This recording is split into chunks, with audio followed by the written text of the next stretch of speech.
cake, no sugar. I bring these tiny bottles everywhere to cakeify my day with tasty caffeine boosts. The Funfetti flavor is back on 5hourenergy.com or on Amazon. Crack open a Confetti Craze 5-Hour Energy shot today. Hi, it's LeBron. The Lakers play here. 710 ESPN. KSPN, Los Angeles. A good karma brands radio station. Previously on the Sedano and Kap morning show. First of all, welcome aboard to the two of you. The two of us, Bernie. Bernie, you hear that? Lindsay and Sedano are welcoming us. They're welcoming us. It's nice. It's okay. It's with open arms, right? Is it open arms, or are you still kind of crossed arms? With arms wide open. Yeah. I mean, Lindsay may be arms wide open. I'll be crossed armed, but you guys are welcome aboard anyway. I'm like, hey, we got these two guys. We found them at sea. Like, should we let them on? We don't have a lot of room, but do you think we should let them on? Hey, I bought his beats, his golf beats, so that got me in. The Sedano and Kap morning show is on the air. The biggest show in ESPN LA history. Will you ever do it, Wendy? Will you ever do the love boat? No, why would I ever want to get... I just want to enjoy that. Don't you think you want to take a shot, though, at it? No. Really? Sometimes you just enjoy what you don't want to push it. Don't push it. Yeah, I'm a push-it guy. He is a push-it guy. Yeah. Oh, yeah. That's for sure. Yeah. If anybody's a push-it guy, I mean, it's that guy right there. I like to push it, you know? Sometimes I'll pull it. I will. I know. Because I'm a push and pull kind of guy. I get it. Right, Listen, we don't do those kind of different jokes with Wendy. situations call for different actions. We don't do those bits with Wendy. We don't? No.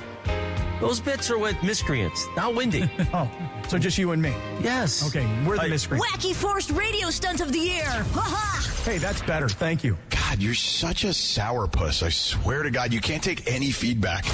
A little sabor? Yeah, I don't think people like being called hacks. You're the güero on the radio. Giant Mexican, horn section. And Did you have me on your show to berate me? Is that what you're doing now? give me a freaking break. I'm reacting to Art Bell. Yeah. Midnight in the desert. I'm Art Bell. Scott Kaplan, eat a fat one, bro. The Sedano and Kap morning show on 710 ESPN. The all-new ESPN LA app and on YouTube at ESPN Los Angeles. When you mind it. We're bigger than U.S. Steel. Wow, that's crazy. Well, you want to Bit boy. right now. Monstrous. But I don't want to eat that. We did it, Dad. We did it. You were riding high on the stinger last time. Oh, big time. So, Right, that's right. Of course we were. So my girls, stay tuned. esquivoso. Yeah, come on, Birdie. 7:02 and 35 seconds. Good morning. Welcome to the Sedano and Kap morning show on this Thursday, the 7th of May, 2026. Or what we will call it, Oh Lakers fans, D-Day number 2. Oh, come on. It's Arnie Spanier Day?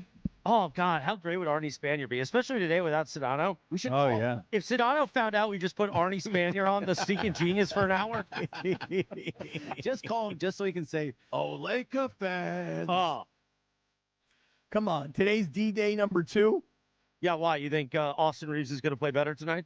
I do. Okay. Do you really? Yeah, I do. Is this your heart or is it your head? No, in my heart and in my head, I think Austin Reaves is going to do a much better job tonight than 3 for 16 from the field and 0 for 5 from three-point range. You don't?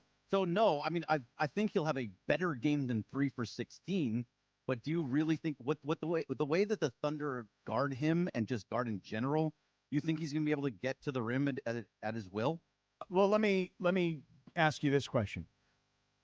If the Lakers have any chance of winning, do they need Austin Reaves to be what he was in the month of March, what he has always been offensively, and I'll say always, how about the last 2 years? Do they need his offense tonight? Yes, they need his regular season offense. Okay, right. so Absolutely. so if the Lakers, not his playoff offense. right? So I'm asking you this question: if they have any chance at all to win tonight, any chance, how many points does Austin Reaves have to score? Forget about where he scores them from. 3-point range, driving to the rack, from the free throw line, How many points does Austin Reaves have to score if the Lakers have any chance of winning? 25 plus. Of course, I want him to be able when he get to. I want him to get fouls put onto him. I want him to be at the free throw. Number was going to be 25, but I didn't think about putting the plus on the end of the 25. I was going to be happy at 25 because I think that you ask an interesting question, which is how is Austin Reaves going to do what he was not able to do in game 1 of this series? But I would ask you this question. Did he get off shots? So, yeah, he got them off. Okay. Were they – listen, when I look at a guy like Luke Kennard, he won't even take shots. Keep shooting, I guess. Yeah, that's it. Just keep shooting, What about the point you belabored yesterday that Which he got was? thrown around like a ragdoll? You said it 47 times. He did. You think that that's not going to happen tonight? Oh, no, it will happen. He Right. will get pushed around because there's no respect for Austin Reaves on the floor from Oklahoma City. Those guys look at him and they think of him as what the Fab Five used to think about Christian Laettner. You guys have all seen that 30 for 30, how they thought Christian Laettner was just soft. He was a pretty boy. Christian Laettner won, though. So. No, I understand that. But what Austin I'm saying Reaves ain't going to win tonight. Well, listen, Austin Reaves, if he gets off 16 shots tonight like he did on game 1 on Tuesday night, and he were to hit 7 of 16, we're talking about a different score. We're talking about a much more competitive game. Now, I would just ask you guys this question. We're going to focus in on Austin Reaves, obviously LeBron James as well. Focus. I mean, you're just down bodies, though, at this point. I mean, Jared Vanderbilt, we'll talk to Dr. Clapper about it a little bit later on. I know a lot of people are thinking to themselves, how is it that a dislocated pinky is going to have this guy miss the next game when guys like Ronnie Lott would say, cut it off? How is it that he's been hurt 80% of the time he's been a Laker? Okay, more to the point. And so now you're down bodies. Today, Luke Kennard is on the Lakers injury report. Yes, he's listed as questionable, which usually means you're going to play. But he's listed all of a sudden with a sore neck. So, I mean, you're running out of bodies as you're listening to Luca yesterday for the first time since April 2nd when he got hurt. You're listening to Luca talk about his injury and what he's been doing and whether or not he's going to make it back. And we'll obviously be talking about that because that is a very big story today. But, Berg, I'm going to go back to the beginning. Yeah, to Reaves. I got to go back to Austin Reaves. If we beat up on him and blamed him for the loss in game 1, then we need to look at him and say, hey, this is now game 4 that you've come back. You rushed back as fast as you could. We all appreciate that. But if you're going to put on the uniform and you're going to go out there, then people expect you to play the way they've seen you play. Yeah, high-level basketball is what you're expecting from him, and to be that number 2 guy that he's supposed to be. But again, Cappy, it's not even just about Austin Reaves getting off shots. He got off a couple of shots. There was times he would go into the paint and go for a shot and would get blocked because they have these long arms of Chet Holmgren or Isaiah Hartenstein or just even a Kason Wallace who's on him or whoever it happens to be from that team that's a plus defender. It's not so much about Austin Reaves for me. It's about what the Thunder are going to do about that. They know that Austin Reaves is a huge part of this game and what he has to be good for the Lakers to win. So they're going to key on him just as much as they key on LeBron. So well, that's what I kind of want to know from you. What do you think they're going to do? How is he going to get by them? Great job, Berkey. That's how you pin him. That's how you pin Cappy. Berkey, you got me down. You got me down on the ground. And the referee is going to go 1, 2, and then I'm just going to kick out just right before the 3 count. Look, your point is made on me. They're an excellent defensive team. We've talked about it going into the series. They're a historically great defensive basketball team. So it's not just about Austin Reaves and how they're going to defend him. But to your point, why would they not just shut him down? Why would they not go about trying to shut him down and just say, hey, look, LeBron can't beat us by himself. Right. I mean, right? LeBron can score 40 points tonight, and it may not be enough. True? Yeah. No, absolutely not. So because if Austin Reaves gives you 10 and he scores 40. Well, so if LeBron – look, listen. Without Luca and Austin Reaves at full strength, you're eliminating 50 points per game. At least, right? I mean, look at Luca's average. Look at Austin's average. It's 50 points you don't have when you don't have Luca and Austin playing together. And now you've got an Austin Reaves who's I'm guessing he's not 100%. And by the way, not only is he still recovering from this oblique strain, but what happened to him in game 1? And yes, I did say he was thrown around like a rag doll. When Shai Gilgeous-Alexander was thrown into his chest, I thought he broke his sternum. When he knocked he thought knees, he broke it. yeah, seriously, I thought his sternum was screaming on the just ground. cracked. Right? Yeah. When he locked knees, when he banged knees, I thought his knee was going to blow up and swell. The guy is not 100%. You're asking a lot from him. LeBron said it the other night. But the bottom line is this: hey, kid, you're putting on the uniform. You're putting on the sneakers. You're going out there representing. We have an expectation of what you're supposed to be. And if you can't be that guy, then freaking don't play. Yeah, but we also go back. We talked about it a little bit yesterday, but it's not just because he's injured with the oblique. Yes, that is absolutely a factor. But this has been his entire time on the Lakers as in the postseason. In the postseason, he's not big enough. He's not strong enough to play against these good teams. Being able to do it against the Utahs and the Brooklyns in the regular season and put up 35 points because he can do whatever he wants, it's different against these types of teams.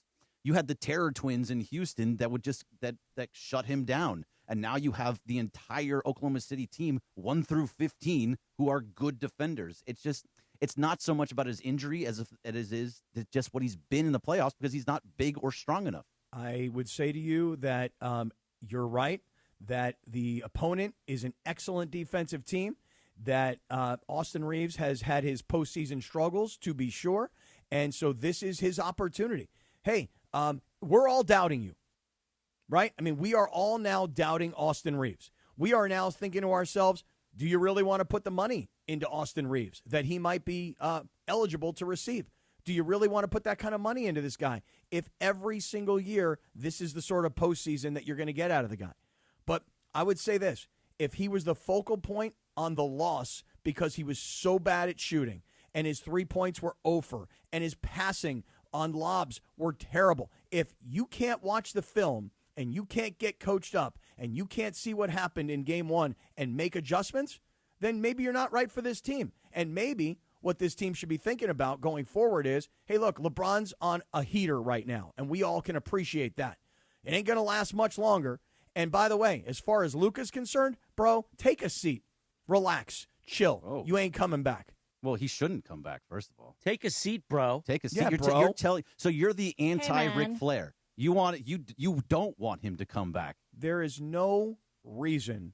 And by the way, let's jump into this because we got a great show coming up, and Geeter McGee's going to join us here in this second segment. No. We'll keep Here's it going. what we're not going to do today. What? We're not going to go back to old school radio of you teasing and We're not. We're not. We're going to still keep it tight like we do every day. I've been texting with Sedano for an hour on the way in. Yeah. He said keep it tight. Oh, he did? He said keep a leach on Cappy today. Oh, he did. Choke him like a dog. Okay. And you like to be choked. Well, hey, listen. I'm playful Quack, and experimental. Let's just call it Quack, that. quack for the kids. All right. Okay. Listen. Let's go to Luca here for a second. Luca yesterday spoke for the first time. Let me ask you guys this question. Why did the Lakers parade him out there yesterday for everybody? Tell me why. Maybe he wanted to talk.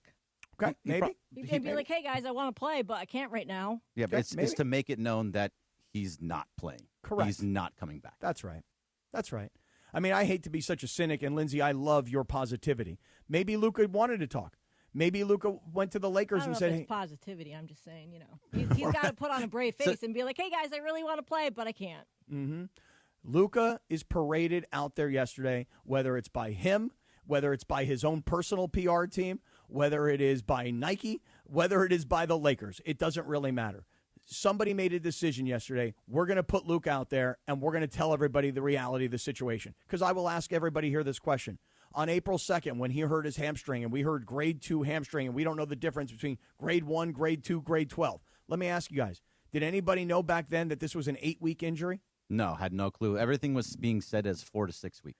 If the doctors told Luca from the moment they took a look at him that this is an 8-week injury, how come nobody told us that? Well, they don't have to tell us that. No, they don't have to. But why do they give us 4 to 6? To give us hope. Well, it's all about hope and fear, and that he will come back. Okay. Right? Well, to me, yesterday, the reason you put Luca out there is to let everybody know this ain't happening. Yeah, but also, he shouldn't. I mean, I don't know if you agree with me on this, but even in this series specifically, there's no reason for him to come back unless it's a 2-2 series and he feels well enough to play. But overall, if this is going to turn out the way that we all think it's going to turn out, then Speak for yourself, Berg. Well, you think they're going to win a game? I think they could make it 7 games. You think they're going to win the series? I said I think they could go 7 games, Wow, and he's in pressing 7 you. games, like I think that anything can happen. Yes, anything can happen. Like me and Cappy have Lakers in 7 because it's a good bet. It's a good bet. We want Well, we want to be positive towards the team. you don't I mean, really but think we're that. homers. Like, that's the heart and the head thing. My head is saying it's in 4. It's in 4. Okay, well, Yeah, whatever. I have faith in LeBron. Heart says 7, head says 4. Right, exactly. Lakers in 7. Head, yeah. Shut up, Hart. It's 4. 7:16. You know what you could have done in the last 16 minutes? Well, you could have gone and seen our friends at the Valvoline Instant Oil Change. I don't know why I added the, but Valvoline Instant Oil Change, home of the 15-minute drive-through oil change. Visit SoCalOilChange.com for a location near you. So we're going to stay on time, Cappy, because Geeter McGee, Chris McGee from Spectrum, is going to join us at 7:25. Then we've got Michelle Smallmon at 7:45 for her weekly visit. And today she showed her phone in the first hour, and it was a text from Evan Cohen of his face painted up or something. But she didn't have a picture stored in his contact. And I thought that was weird because for everybody I do this show with, you all have contact pictures in my phone, like pictures of me with you guys. Usually, yeah, Bergie. Wait, everyone, I want everyone to pause here and look at your phones and see what comes up when you have Mike Trudell on, because sometimes people I've got set a their photo own. with Trudell and I. Oh no! sometimes people set their own, and then it automatically Trudell changes. sets his own. Right. Yeah. So And I have it's a picture funny. from Trudell. It's Nobody just else. funny because he's like so professional in it. Well, I got to just tell you guys right now in our group chat, I have Sedano, which is like one of those little cartoon emojis of Sedano. It doesn't look anything like him at all, by the way. So I'm going to send the photo in our group chat, and then we can put it up on social of Michelle from this morning showing her phone on TV, and you just see a sad little EC for Evan Cohen, but no photo. Okay. And I just make Lindsay. that wonder. It makes me wonder, how many photo contacts do you have? Does Rachel have a photo on your phone? Yes, when I think when I call her, there is a certain picture that shows up, but on our group chat, what kind of picture is it? no, it's clean. Okay. Is it? It's clean. Yeah, it's totally clean. Doesn't have the lip? Or no, the no, nay-nay? no, nay-nay, no, nay-nay. All right. No. Lindsay, a picture I have of you is of you like standing in front of a beach with like your arms raised. Oh yeah, it's me in Hawaii. But see, I so set that that's myself. Yeah, that's set by her. So it used to be a picture of like Lindsay and I way back when, I think, and then her photo overrode that. But Bergie and I, it's together. Cappy, it's you and me together. Sedano, it's him and I together from years ago. Carlo, it's him and I together. Really? I don't Yeah. have any No, pictures of anybody. Same. I have Because you're a for- bad guy, that's why. Yeah, I guess am so. a bad guy, I guess. For Me and Evan Cohen. Morales and Bergie and Carlo, I just have their initials. In fact, in Carlo's, it just says K. So you're real. So you don't even have his last name. I have a Yeah, no. KS for No. Carlo. No, Wow. it says for CM it says Christopher. For Greg Bergman, it says Gregory. For Gregory. Carlo, Oh, you have the full name. oh yeah, it's Gregory. And for Sedano, I don't know why I have this ridiculous emoji face 'Cause of that's him, what his is picked. That's what his is. But but it doesn't even look like him. So now you're seeing it on YouTube. Just the sad little EC from Michelle with Evan Cohen's face painted, which was a whole other thing.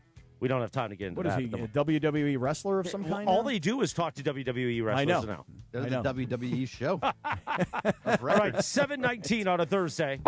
As we prepare for Game 2, Lakers Thunder tonight, you'll hear all of it right here on your home of Lakers basketball, ESPN LA. Splash, splash, Cappy. Let's talk about our friends at SeaWorld. We're getting ready to take the party bus. The whole show's going to broadcast from SeaWorld this summer, coming up in just a few weeks. Yeah, that's Friday, June 5th, by the way. But summer is calling, and right now it's the time to lock into early savings at SeaWorld San Diego before they're gone. This is such an important thing. If you plan on taking your family to SeaWorld this summer, this is the time to get in and buy these tickets because they're super inexpensive right now. You can take the plunge into the brand new Shark Encounter. That opens on May 22nd. Jaw-dropping shark species. You're going to go face-to-face with these guys, and you can actually feed the sharks. It's supposed to be wild. I can't wait to try it myself this summer. Then there's a lot of great shows. The Sea Lions Tonight show is supposed to be hilarious. The all-new Dolphin Adventure show is going to be great, and a lot of energy and some really amazing things that these dolphins can do. And then all summer long, the concert series at SeaWorld San Diego. And you know these are all my favorite bands. The Yin Yang Twins, Soulja Boy, Paul Wall, Skillet, and more. Oh, and the best Skillet. part, that's What right, you know Skillet. about Paul Wall, What you know about That's Skillet, yo? Oh, what you know about the Yin Yang Twins? By the way, I believe Genuine is part of that list. He's going to join us on this show in the next few weeks, I think. Yeah. He's going to personally talk me through doing the pony. Oh, hell to the yeah. By the way, all these summer concerts, the best part of it, they're all included with park admission. So here's the deal. Tickets start at only $59.99, but these early season savings will not last. So grab your tickets now at SeaWorldSanDiego.com. That's SeaWorldSanDiego.com, and make this summer one to remember. SeaWorld San Diego. Open your world to something amazing. Absolutely right, Cappy. Coming up in 3 minutes, Chris McGee from Spectrum Sportsnet. We'll talk Lakers as we get ready for Game 2 tonight, and Michelle Smallmon at 7:45. It is LA's only local sports morning show, the Sedano and Kap Morning Show. No Sedano today, no dad, which means we gonna play, sucker, on ESPN LA. The Sedano and Kap Morning Show. We'd like to thank our founding partner, LAX, Los Angeles International Airport, where change is in the air. Learn more at lawa.org/ESPN. This is the Sedano and Kap Morning Show. Hey guys, it's Sedano. Next time you're at my home away from home, LAX, look up. You'll see the future of travel in action. It's the all-electric Skylink train. It's now testing, and trust me, this is a game changer. What does it take to build a champion? It takes round-the-clock preparation. And soon, Skylink will connect you to the airport terminals, the new rental car center, and LA Metro. From practice to prime time, the LAX Skylink. Fast, free, and built for LA. In testing now to help you skip the traffic later. Hey guys, if you're heading into summer without a medical emergency kit, you're taking a risk most people don't think about until it's too late. Summer colds linger and can turn into sinus infections that could last for weeks. Getting sick right before vacation can derail everything. And when you're traveling, finding a doctor and a pharmacy can be really stressful. That's why I ordered a medical emergency kit. It's like having an urgent care and a pharmacy right at home. It includes essential prescriptions like amoxicillin and generic Z-Packs to treat wide ranges of common and serious illnesses. So if you wake up sick, at home or on the road, you already have what you need. No waiting for your doctor, no hours at urgent care, no pharmacy lines, no copays. You just match your symptoms to the right prescription in your guidebook, or you call the telemedicine doctor standing by. Start on your meds sooner and feel better faster. Every home needs at least one medical emergency kit. Order yours online in minutes, and it's shipped to your door. Save $45 with our promo code 710 at urgentcarekit.com/710. Promo code is 710 at urgentcarekit.com/710. Oh. Hey, it's Chris Morales. When it comes to cancer, early detection saves lives. Our friends at Providence remind you that many cancers start with no symptoms, but catching them early can lead to more treatment options and better outcomes. Providence brings together the best minds in cancer care, keeping you in the game with trusted, compassionate support. Take control of your health. Learn more at providence.org/cancer. Providence.org/cancer. Providence, caring with compassion in Southern California. Hey, it's Rich Eisen for Pella Windows and Doors. Sometimes teams take a timeout to regroup and call the right play. When it comes to your home, Pella Windows and Doors always has the winning game plan. They're not just window and door experts. They're experts at taking care of you and your home. At Pella, they find the products that meet your needs, and their experts install them. They do it every day, and that's why your neighbors trust them. Discover why Pella is a trusted choice for homeowners everywhere. Visit Pella.com/Eisen today. That's Pella.com/Eisen. Harry Douglas here. PayPal is now the official peer-to-peer payment sponsor of the NFL, which means all the money moments that fandom creates, whether splitting tailgate costs or chipping in on tickets and game day food between friends, are covered. Wherever the game is played or watched, PayPal moves with fans. You can send money through text, email, or directly to friends with eligible accounts on Venmo. Just download the PayPal app and share all the moments that matter. Account with PayPal is required. Not available in all regions where PayPal operates. The Sedano and Kap Morning Show is on. We are such a bunch of weirdos that work at this radio station. Seriously. Sedano and Kap have taken over Morning Drive. Back to the guys.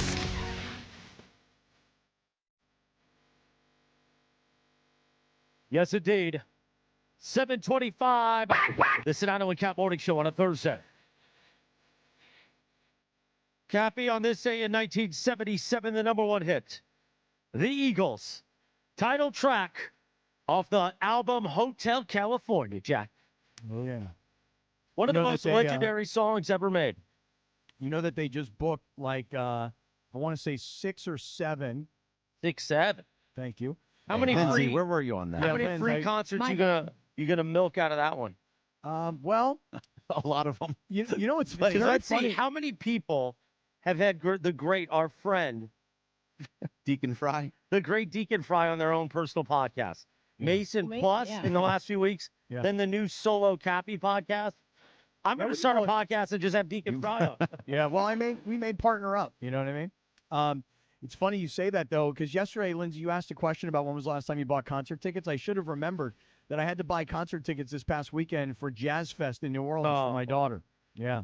Be the while, but before we get to Geeter McGee in just a moment, coverage and content of the 2026 NBA playoffs on ESPN LA is presented by Pechanga Resort Casino. Play your perfect combination of Pechanga Resort Casino, official Native American resort and casino of the Los Angeles Lakers. See for yourself what made readers of Newsweek and USA Today name Pechanga the best casino outside of Las Vegas. Visit Pechanga.com for more information. He is on the line. We love him. Right.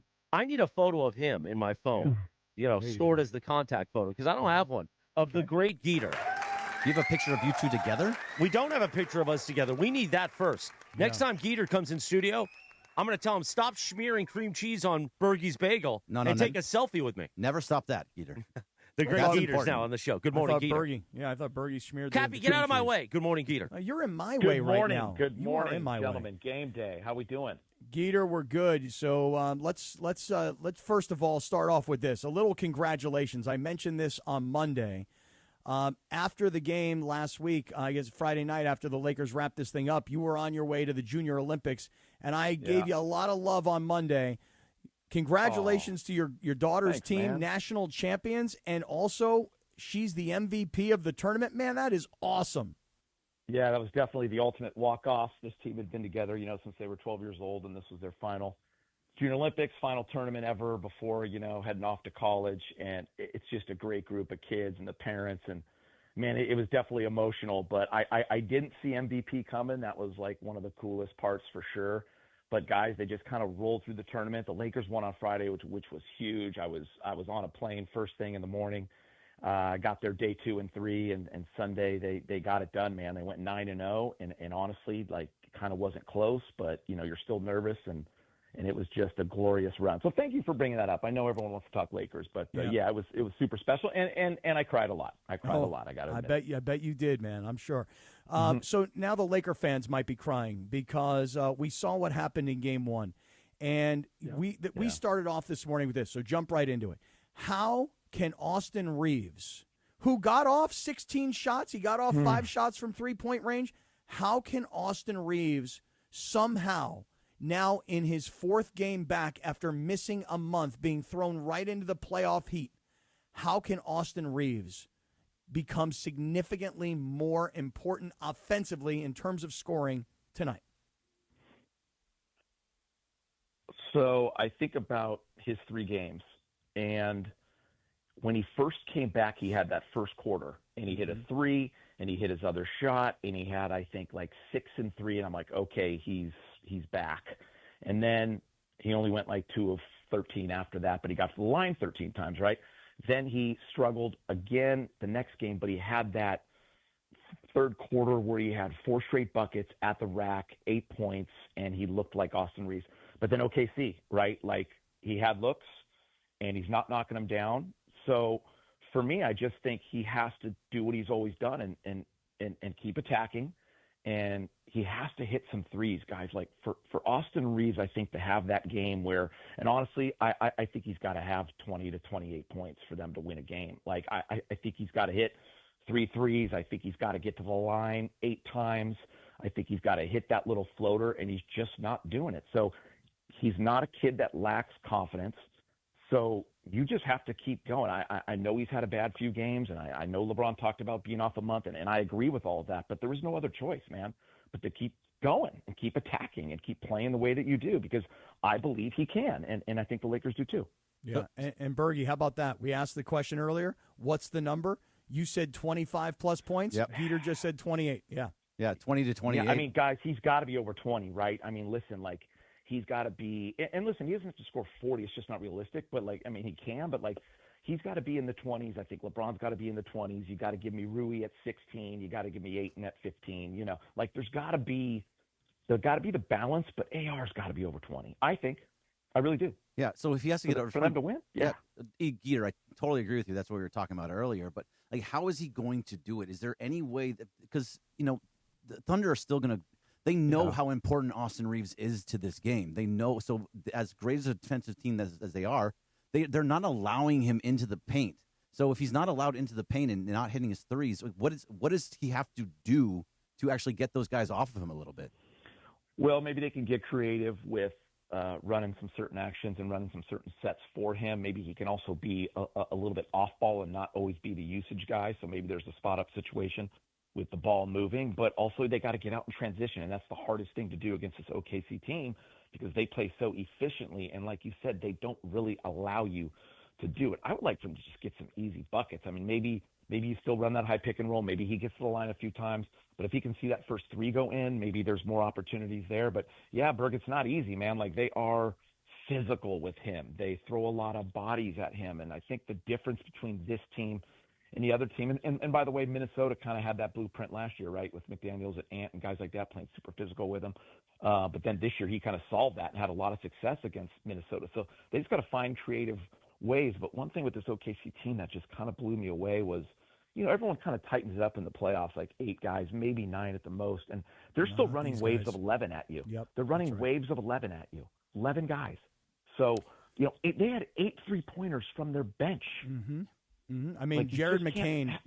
Jared McCain had a night, didn't he? I mean, this guy was 4 for 5 from 3-point range, and you're like, I mean, listen, it's who is that?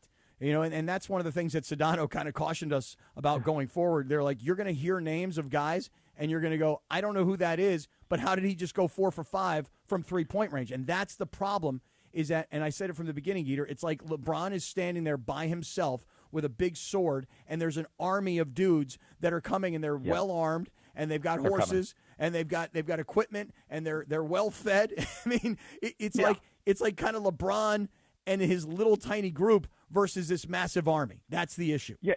Yeah, I mean, maybe McCain goes 0 for 3 tonight, and you're happy about it, but then Caruso hits 2 threes, and Dort has one of his nights and hits 3 threes, and then Kayson Wallace gets hot, and then here's AJ Mitchell. I mean, how about this second-year kid, the Gaucho, out of UCSB? There's no Jay Will, but he just fits in perfectly, and he's got a nice little game, gets into the lane, has his floater.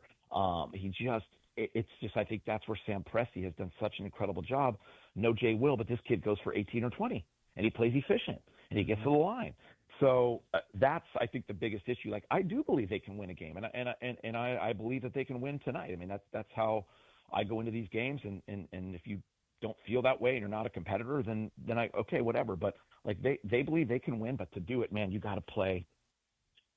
I'm not going to say you got to play the perfect game, but you got to play such a good game efficiently on offense. You got to hit 40% from 3, and then you got to hope that they don't have a great night. And that's a tough recipe, but that's the way they have to do it to win this game. Right? We got to hope they stink. How about this? I said this to Big Game the other day. He brought it up on our post-game shows. I kept saying it during the game. How about we win a quarter? Because here we are playing well in the first quarter, down 5. Right. Playing really Big well deal. in the second quarter. Yeah, playing second quarter, and then they lose that quarter by 3, so now you're down 8. Now you're even in the third quarter with 30 seconds left. They have a 3 to cut it to 5 to win the quarter. Marcus Smart misses it. They go down the other way, foul A.J. Mitchell on a 3, 4-point play. Now they lost that quarter by 3, and now 4. Now you're down 12. And then they lost the fourth by 6. You're down 18. You lost by 18. Like, they won every quarter, not by 20, not by 15, but just grinding you down, winning by 5, winning by 4, winning by 3, winning by 6. Now it's a 20-point game. Yeah. And you mentioned and you mentioned it. It's always in those last 1 to 2 minutes of the quarter, and that's where they just kind of take off and push you back. So what they did, I thought that the Lakers did really well was how they guarded Shea and how forced him into 7 turnovers, doubling him like they did Durant right when he's crossing half-court line. Kept him under 20 points. However, but then everybody else was hitting. You got 24 from Chet. You have these lobs from Isaiah Hartenstein to Chet Holmgren, 2 bigs that shouldn't be able to do those types of things. So, like, what should the game plan be at this time? Should it be the same going after Shea, or should it be focused on Chet? Where do you go? Yeah, I think they'll defend Shea similarly, but you might see Berg some different pitches. They'll scheme a little bit differently because I think they'll be kind of assuming that OKC is going to change a little bit as well. So I'm curious to see, is there a little more zone? Do they pay a little more attention to Chet? Because you're right. I think they did such a good job on Shea. So Shea's going to have that little personal thing going a little bit where I think he'll be in attack mode. That's why he's the MVP. That was probably the most inefficient fourth quarter I think he's had in a month and a half, they were saying. But, yeah, I think that's the problem, right? Like, they have so many weapons, but that's all you can do is try to take the ball out of their best player's hand and let other players beat you. So we'll see what the Lakers do. I took a positive out of that, though. I thought, like, giving up 108 points to OKC and playing really good half-court defense was actually pretty impressive, and the positives that they could take away. But offensively, I think it's been my concern from when I went on the show a couple of weeks ago, guys. We were going into the Houston series. I talked to you guys right before game one, and I'm like, will they have enough offense to win these games?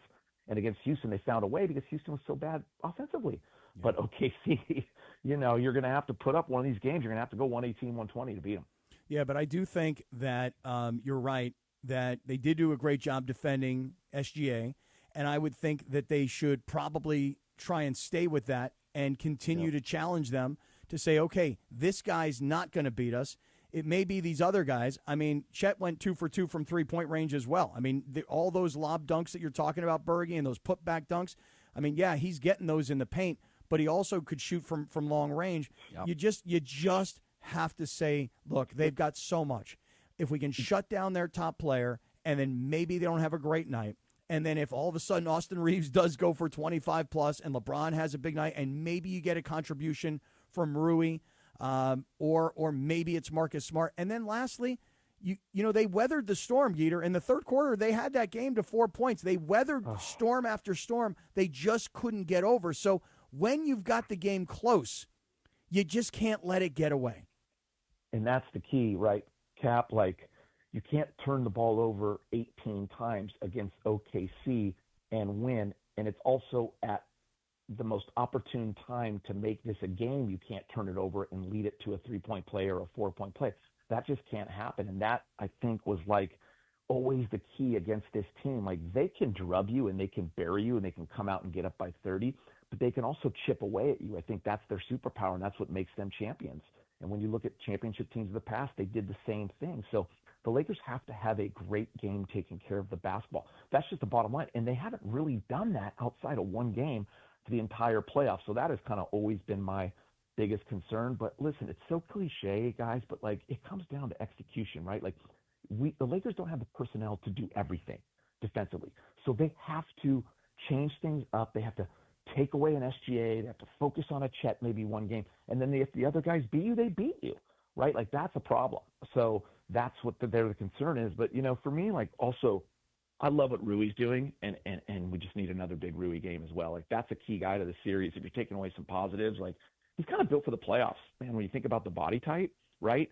Big, athletic, can shoot. Like, Rui's much better in the playoffs than I think he is in the regular season, right? The regular season can kind of drift away and all that, but I've been really impressed with the way he's been playing.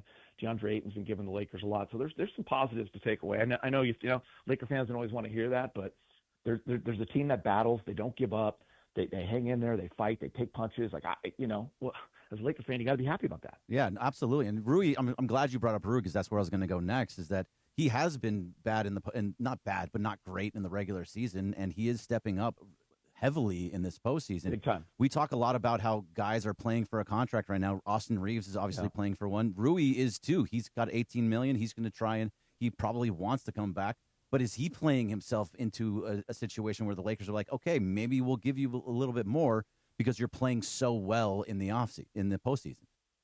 Yeah, I mean, sorry, I definitely think that's something everyone's thinking about. I know the Lakers have multiple plans, I'm sure, on how they want to attack the offseason, but Rui is a guy that you have to look at because of what he brings to the table. And I do think the knock has been, during the regular season, he can drift away.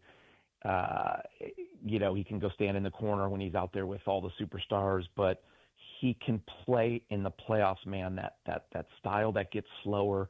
There's more half-court opportunities. His rebounding, there's an uptick.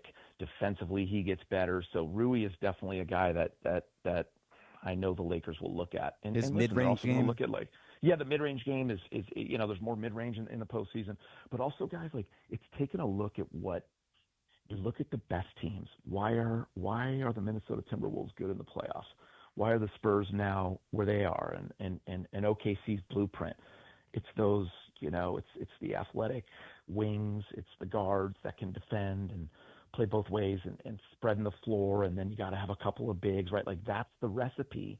And the Lakers have done all they can. I mean, losing Jared Vanderbilt right now kind of hurts because he is that guy that could maybe help in this series and give you 12 to 14 minutes and muck it up and get physical and use 4 fouls and make things uncomfortable for Shea and others. That's, those are the kind of bodies you need when you're building out a roster. Yeah, and that's just it. It's kind of like you're running out of bodies because yesterday Luca talked for the first time, Geeter, and I'm curious to hear what you think. Bergie and I were just starting to get to this conversation, which is, look, he's now told everybody he was originally informed that it would be an 8-week injury. None of us have ever heard that until yesterday.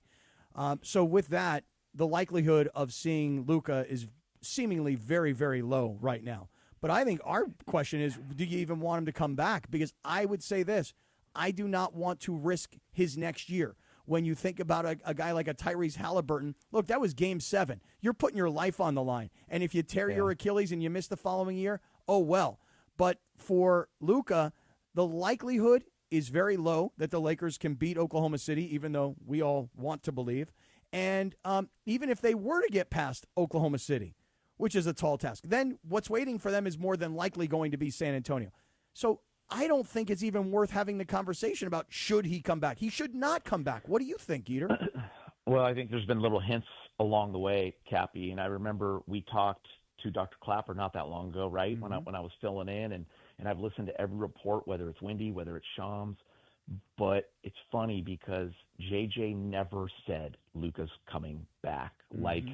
Every time they'd ask him, he just would say, the series is without him. So he really hasn't ever banked on if this series can go another game, we can get Luca back. That's why when, Laker fans are like, oh, maybe they're losing Game 4 so they can, prolong the series so Luca can come back. I go, the Lakers never had dreams of Luca coming back during the Houston series. At best, it's at the end of the Oklahoma City series. So, listen, they've operated this whole time, guys, like he's not coming back. So I've never counted on it. But I'm with you. You have to be so careful with the hamstring because if he rips it or if he tears it and it's not 100% healthy, I know he wants to get back out there. It's just not an injury you can play with. Then you lose him for 2 months of the offseason. So if he's passing all the marks and he's passing all the tests and he's ahead of schedule and he is right to go, that is a different conversation. But until that happens, it's not even worth talking about for me. Yep. Yeah. Totally agree with you. Feel that same way. I think we don't have much time left, Cappy, but what do you think happens tonight, Geeter? Lakers steal one, Oh, Bird. love Let's it. Go. 112-109. Ooh. Wow, a close one. Wow, and keeping them down again, keeping them into that range of 109 after 108 the other night. Hey, Geek, great to talk to you. Congratulations again to you, your daughter, the team, and we look forward to talking to you as this playoff series goes on. Hopefully, when are we going to take a selfie? Oh, well, when we're doing bagels and schmear next time. You can smear me anytime, baby. Next week, I'm in. Let's go. All right, Gator. Chris McGee from Spectrum Sportsnet. Thanks, Geeter. We love Geeter. And now part of the ESPN LA family. We're working on it now. Then we can get rid of Cappy, thank God. Well, hey, that's happening. I only got about, what do I have left here? I got about 6 weeks left. I know. But I'm a live up to the contract kind of guy. Bergie's got a countdown clock in his office. Oh, I do. I'm sure. It's been moving, too. 7:44. Michelle Smallmon's going to join us in about 3 minutes. But first, Cappy, let's talk about our friends at PrizePicks. Yeah, so obviously we all know what's going on. We're deep into the NBA playoffs now, and there is no better way to cash in on your passion for the NBA and the postseason than right now on PrizePicks, a preferred partner of the NBA. Listen, right now, you have an opportunity to win tickets and travel and the whole shebang, man, to the NBA Finals. It's called the Do It Live 2026 NBA Finals Sweepstakes.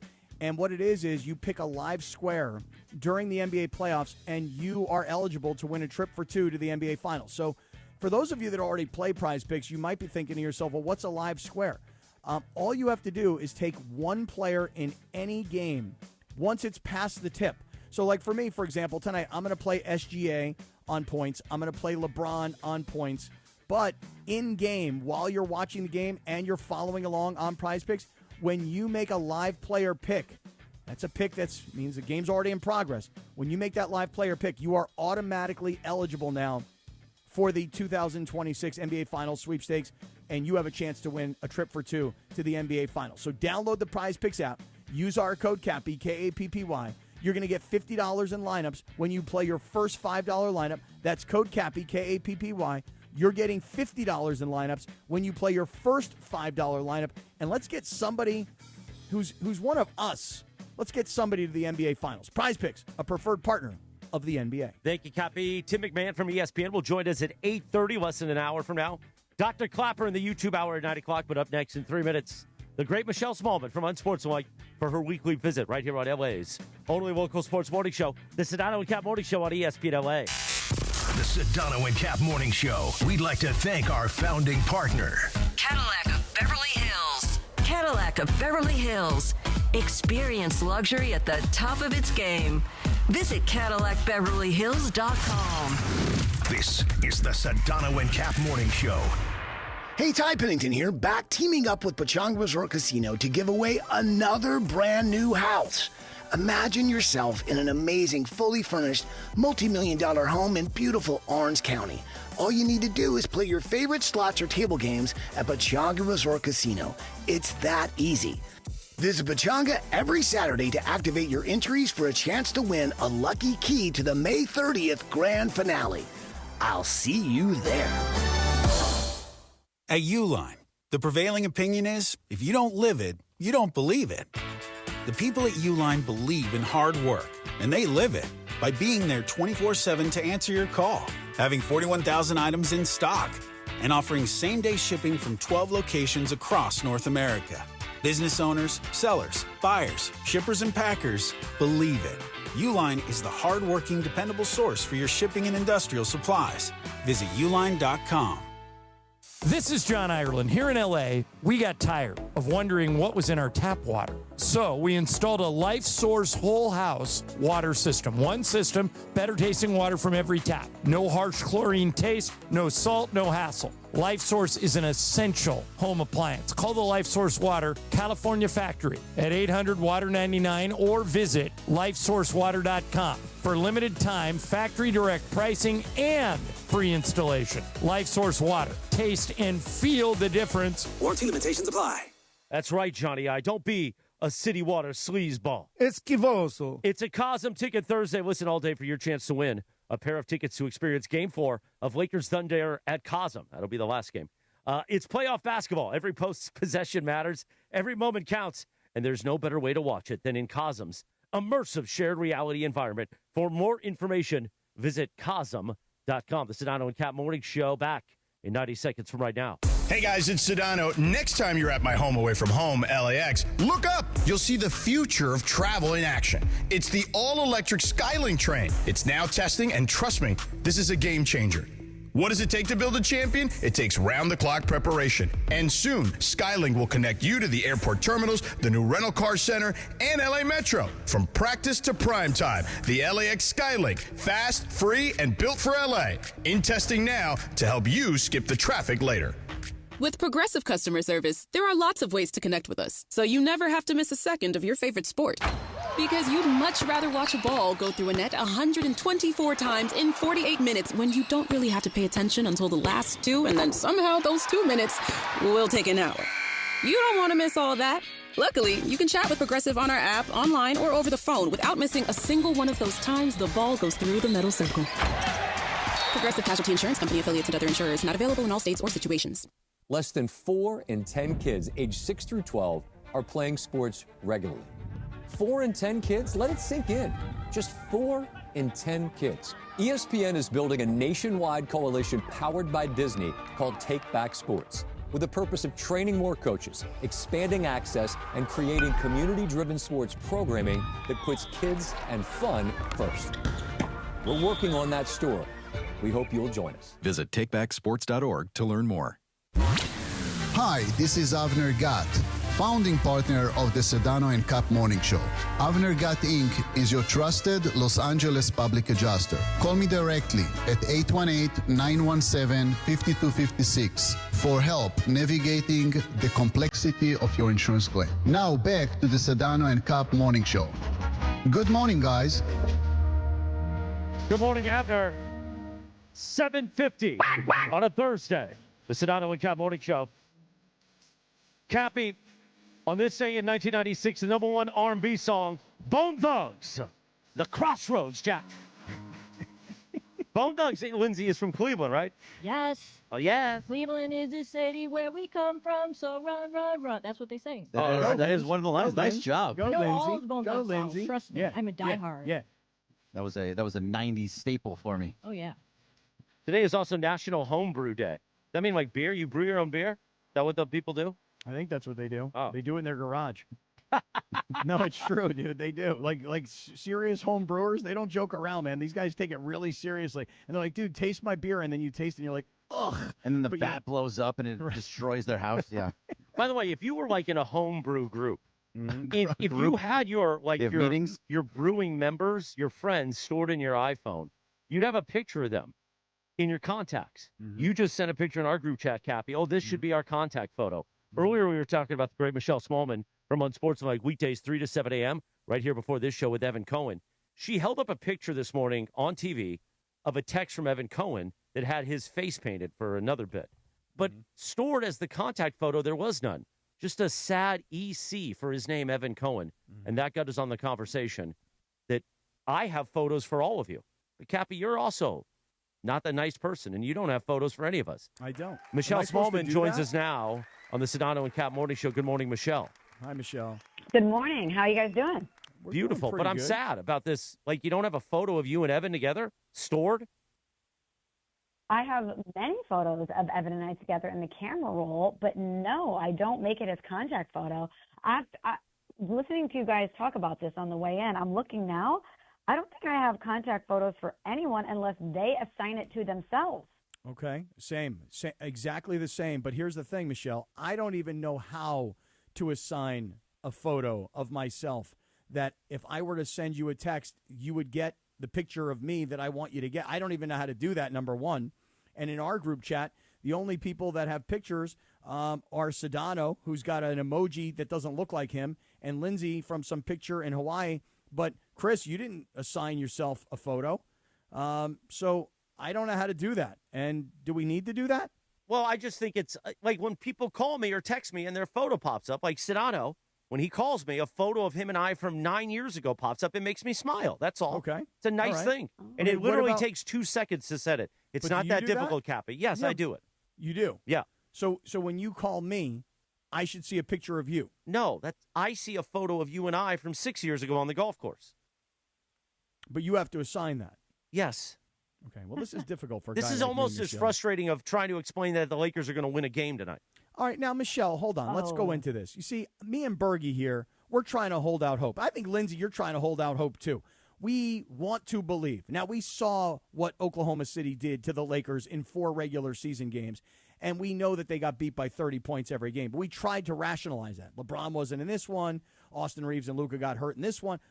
They weren't available for this. So we're trying. Is you think nationally, from your perspective, anybody giving the Lakers any shot at all? No, no, I don't think anyone's giving them a shot. And maybe we're wrong. I hope that we're wrong. I hope that the Lakers make this a series. I would love it to go 7. I would love for them to push OKC to the brink. But in game 1, when Shea is off, when you have a gift of Shea not being at full capacity of what we normally get from him, and they still lose, what was it, 108-90 in the first game?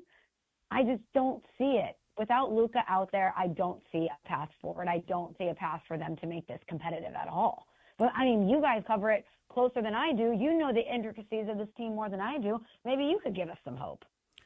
Bergie, are you willing to give Michelle any hope? Because after what Come on, she just Bergie, said, give Michelle some hope. After what she just said right there, she's like, I don't even think they can keep it competitive. And listen, and No. Shea scored under 20, and he wasn't great, and he turned the ball over a whole bunch of times. I guess maybe we'll flip Totally. that on you though, Michelle, and say maybe the hope is that Austin Reaves doesn't go 0 for 5 from 3-point range and 3 for 16 from the field, and maybe if Austin Reaves puts up 25 or maybe more. Maybe then the Lakers make it competitive. That's kind of our hope right now. But will that offset what will likely be a return to form for Shea? So Okay, well, probably not, Michelle. But at the same time, we have to we have to think with our heart and not with our minds, right? Because being here in Oh, I LA, respect that, so yeah. so the heart is telling us we're going to get a huge Rui game. That Austin Reaves is going to go for 25, 30 points. LeBron's going to have a full-on LeBron performance where he has a triple-double and 40 points, and he just takes over the whole game and says, I'm going to put this team on our backs. Is that possible, Michelle?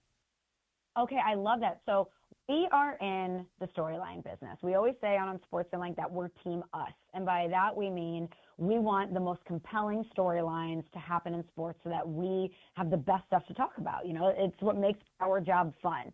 And there is nothing that I would love more than a vintage peak LeBron performance. What he's doing right now in his 40s is outrageous. The fact that he is without Luca, he was out Reaves for a spell, and he put up 27 versus OKC. It's incredible what he's doing. I mean, he's playing with his son, for crying out loud. It's like, I don't think we're really realizing it as much in the moment as we will a decade from now when we reflect upon this specific chapter of his career. But when I tell you, there is no storyline that I would love more to come out of these playoffs than LeBron to turn back the clock and propel the Lakers to not only the finals, but to win it. That would be the best thing ever. I just don't think that he can compete with the Thunder and the depth that they have. Like, Shea has an off night, no problem. Doesn't matter. They are primed to not only repeat, but be a team that goes on a dynastic run that we haven't seen since Golden State. They are that good and that deep. Yeah, it's unfortunately, like Bergie's saying, our hearts are all calling for 7 games. You know how desperate we are right now to believe that the Lakers can actually win this series, which, you know, they haven't beaten Oklahoma City in 5 games so far this season. What's going to all of a sudden turn around in the next 6 games to win 4? We're so desperate right now that we're kind of hanging our hats on that little dog that stands on the top of the staircase, and he's got these 2 little garbage cans in the bottom of the staircase, and the dog takes his beak and he like hits the ball, and the ball goes rolling down. And the first 2 games went to Oklahoma City, the second 2 games went to the Lakers, and then it went Thunder, Lakers. So the Lakers win Game 7, and we're so desperate to believe that our entire belief system is based on some little dog on some TikTok video. Do you believe in the corgi? Sure, why not? I think it's only weird if it doesn't work. You know what I'm saying? Like in St. Louis, the last time the Cardinals won a World Series, there was this thing called Happy Flight where, they would win games when they were going on the road. Whatever it is, it doesn't matter as long as it works. I mean, I was just reading that Pluto is in retrograde. I don't even really know what that means, but could that affect the Thunder somehow? Could the way that the planets are aligning get in the Thunder's head and energetically they're thrown off, which clears the pathway for the Lakers' success? Who knows? But you know what? I'm not going to take it off the board, that's for sure. Look at it. Michelle just called a Lakers win because of Pluto being in retrograde. That's amazing. I love that so much. Doesn't know what it means, nor do we. No. But we're going to go with it. Don't need to. No, so we're okay, clean. wait. I just Googled it. Can I read this to you? Yes. Wait, Yeah. this could work. Okay, Pluto is in retrograde. It begins May 6th. It lasts until October 15th. So we've got a window here. It triggers deep internal transformation, power reassessments. Okay, who's the power right now? OKC, power reassessment. Reassess. And Got shadow work. Yep, it turns Pluto's external, blah, blah, blah. It urges a reevaluation of power, hidden motivations, and future goals. Basically, it changes power dynamics.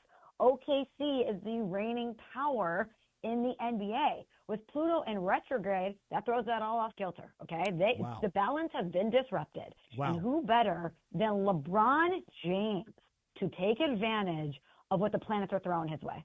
Okay, so Cappy, this is what we have to do now.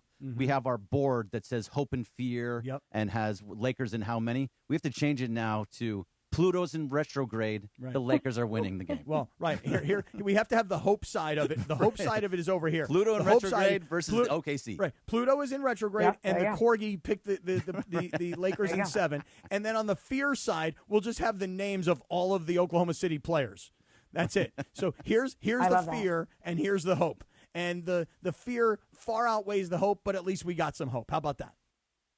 But if LeBron and the Lakers pull this off, Pluto's in retrograde. You heard it here first. We are breaking news here. This is analysis that you cannot get anywhere else. No one's giving you this. I one's can gonna see give the you this imaging kind of coming, analysis. Chris. You're going to all Pluto's about in Pluto. retrograde. The great Michelle Smallmon, you hear her with Evan Cohen, Chris Canty, Unsportsmanlike, weekdays 3 to 7 a.m., our morning show before the Sedano and Kap morning show. Michelle, thanks for giving us hope on a Thursday. You got it, guys. Thanks for having me as always. We'll talk Thanks, to you next Michelle. week. The great Michelle Smallmon, Cappy. You got to Pretty get those good. contact photos ready, man. Pretty good. You're such an idiot. What do you mean? That you don't know how to do it. I'm so tired of this bit. Like, I just don't know how to do it, man. Well, but when you call me, I don't see a picture of you. That's so you not how haven't it done works. It's on your own phone. Yeah, but you said that you have to put in your own picture. Oh, God.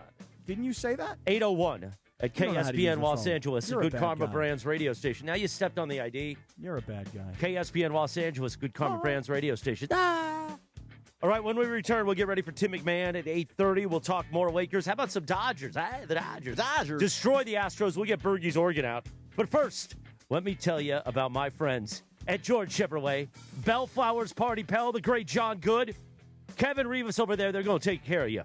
George Chevrolet, 91 Freeway at the Lakewood exit. 7-time dealer of the year. You ready? 7. Bam, bam, bam, bam, bam, bam, bam.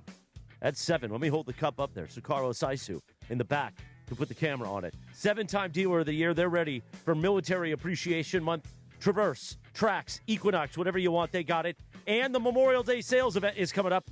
You know, Memorial Day sales event. Memorial Day weekend's the time to get a car if you want it. Up to $11,000 off a 2026 Chevy Silverado 1500. John Good, Bellflower's Party Pal, has got you covered at George Chevrolet. And if you're a middle-aged man like Cappy and you want a Corvette to go vroom, vroom and impress the ladies, George Chevrolet's got you too.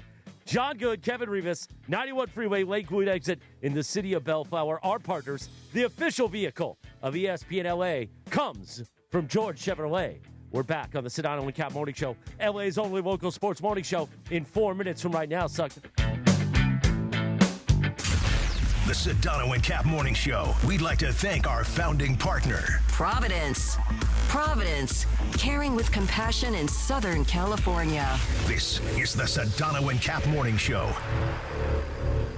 It's Sue, and on Mother's Day, I show up for Mom, and here's how. With over 270 quality proteins for under $10 a pound, Wild Fork is my go-to for everything I need to make her day special. All my mom's favorites are priced low, 365 days a year with no coupons, no promos, no middleman markups, and no gimmicks. What you get at Wild Fork is just more quality food for less cash. So this Mother's Day, skip the crowded restaurants and make something special from the heart. Make your Mother's Day special at Wild Fork. Find a Wild Fork in SoCal near you. WildForkFoods.com.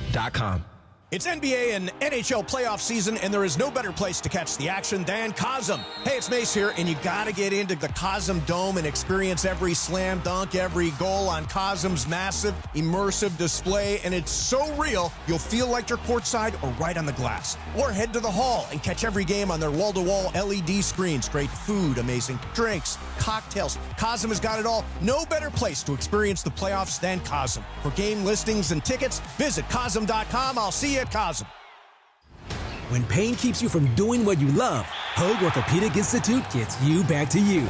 We are ranked number 18 in the nation and number 1 in Orange County for orthopedic and spine care by U.S. News & World Report. From the surf to the green, our world-class doctors are there, which is why more Californians choose Hoag Orthopedic Institute for orthopedic and spine care more than any other hospital. At Hoag Orthopedic Institute, there is no one better at getting you back to you. Proudly founded by premier physicians in partnership with Hoag. Learn more at HoagOrthopedicInstitute.com. Waba Grill is an LA original, so we've got to keep it real. Real fresh with our Asian-inspired menu that's grilled to order every time. Real quality with our marinated proteins like hormone-free chicken, ribeye steak, wild-caught salmon, and shrimp. Head to Waba Grill for $5 happy hour, weekdays after 3 p.m., and try our new Chili Crisp dumplings, paired with a premium or beverage drink, like our delicious Thai tea, both for only $5. Only at Waba Grill. It's for you. Stunad. Hey guys, it's Sedano. Next time you're at my home away from home, LAX, look up. You'll see the future of travel in action. It's the all-electric Skylink train. It's now testing, and trust me, this is a game changer. What does it take to build a champion? It takes round-the-clock preparation. And soon, Skylink will connect you to the airport terminals, the new rental car center, and LA Metro. From practice to prime time, the LAX Skylink. Fast, free, and built for LA. In testing now to help you skip the traffic later. Hyundai gives you America's best warranty on every new vehicle. It includes a 10-year, 100,000-mile powertrain limited warranty, plus 24/7 roadside assistance. That's peace of mind from Hyundai. And these days, that's priceless. Now, get the Hyundai Tucson for 0% APR for 60 months, plus 0 payments for 90 days. Visit your local Hyundai dealer. Offers end June 1st. Call 562-314-4603 for details. Evan Cohen here. PayPal is now the official peer-to-peer payment sponsor of the NFL, which means all the money moments that fandom creates, whether splitting tailgate costs or chipping in on tickets and game day food between friends, are covered. Wherever the game is played or watched, PayPal moves with fans. You can send money through text, email, or directly to your friends with eligible accounts on Venmo. Just download the PayPal app and share all the moments that matter. Account with PayPal is required. Not available in all regions where PayPal operates. Evan Cohen here. Game day brings the excitement. Your stay should feel just as memorable. With Marriott Bonvoy, official hotel partner of the NCAA and U.S. Soccer, you're connected to a portfolio of brands designed for how you travel. Some offer complimentary breakfast, others give you room to spread out, space to stay productive, or extended stay comforts. So whether you're a traveling fan or part of the team, Marriott Bonvoy celebrates the moments that live on before and after the game. Marriott Bonvoy, where game day checks in. Hey, this is Rich Eisen. You're starting your day with the Sedano and Kap Morning Show on ESPN LA. Don't forget my show. The Rich Eisen Show is coming up this morning at 9 on 710 ESPN and the all-new ESPN LA app. Now, back to the Sedano and Kap Morning Show. 8:07, good morning. Cappy, how about a little Rolling Stones on a Thursday, Jack? Come on, give it to me. On this day in 1966, Mick Jagger and the Rolling Stones released the single Painted Black. It's too bad Sedano's not here because you know he loves the oldies. Oh, yeah. This is such a great song, Cappy. It is. I love playing it on a Guitar Hero. Did you ever play Guitar Hero, Cappy? Played Guitar Hero when my kids were younger, for sure. Yeah, so this song was on Guitar Hero, I think 3. It was so much fun. Yeah. And happy birthday to the YouTube superstar. Who that? Mr. Beast turns 28. Oh, my God. That kid's only 28? He is so rich. He is so rich. But it seems like he gives away a lot of his money, so that's good. That's his whole thing. I think he's amazing. He was just on an episode of Survivor last Wednesday. Yeah. And it was really good. But what he does, have you ever seen Beast Games on Amazon? No. He gave away, the first year, he gave away $10 million. Wow. On Beast Games, plus extra money all over the place. I don't know how he does it. I don't know where he gets the money from, but whatever it is, the guy's a genius. Wasn't he Cappy's like going to one be of on the an early YouTubers? Yeah, no, he was. He was early on. That was his whole bit. He would go, he'd be like, hey, he would take a sign that he wrote on a piece of cardboard and say, house for sale, $1. And if somebody came up and actually gave him $1, they got the house. Wow. The great Mike Trudell is going to check in right now because you know what? On a day like today, when we prepare for Game 2 of Lakers Thunder tonight in OKC, we need a taste of Mike Trudell. Geeter gave us a little bit of hope. Michelle Smallmon didn't give us much. Tim McMahon coming up at 8:30, but maybe Michael Trudell can give us some hope. Good morning, Michael. Good morning. Wait, what did Geeter say? I love Geeter. Well, Geeter's like, what was his final prediction? 108, 104? No, it was like 112, 109. Right. But he said, Trudell, that just win a quarter. 1 quarter. That's all he wants. Okay. Well, I mean, look, he's one of the best youth volleyball coaches in the history of our country. I don't think you guys knew that. It's true. It is. He's the best motivator around. His daughter Millie just won another national championship last week. I don't know if he bragged about that. Yeah, thanks for listening to the show, Trudell. Yeah. Well, the guy's on the road. I'm just kidding. I'm kidding. I mean, look, I'm just saying. So look. I will tell you exactly what I think. I can't promise that it's going to make you as happy as what somebody else has told you today. Okay. What do you think? So you guys saw the interview with LeBron, right, where basically somebody was asking him about the offense and, hey, what's going on with the offense? And he was kind of like, Luca's out, right? He didn't say it in so many words. This is a team against whom you absolutely need that number one on-the-ball guy who can draw the multiple defenders and then spray out for open looks and or just not get the other team in rotation. And it's very difficult to do that without Luca.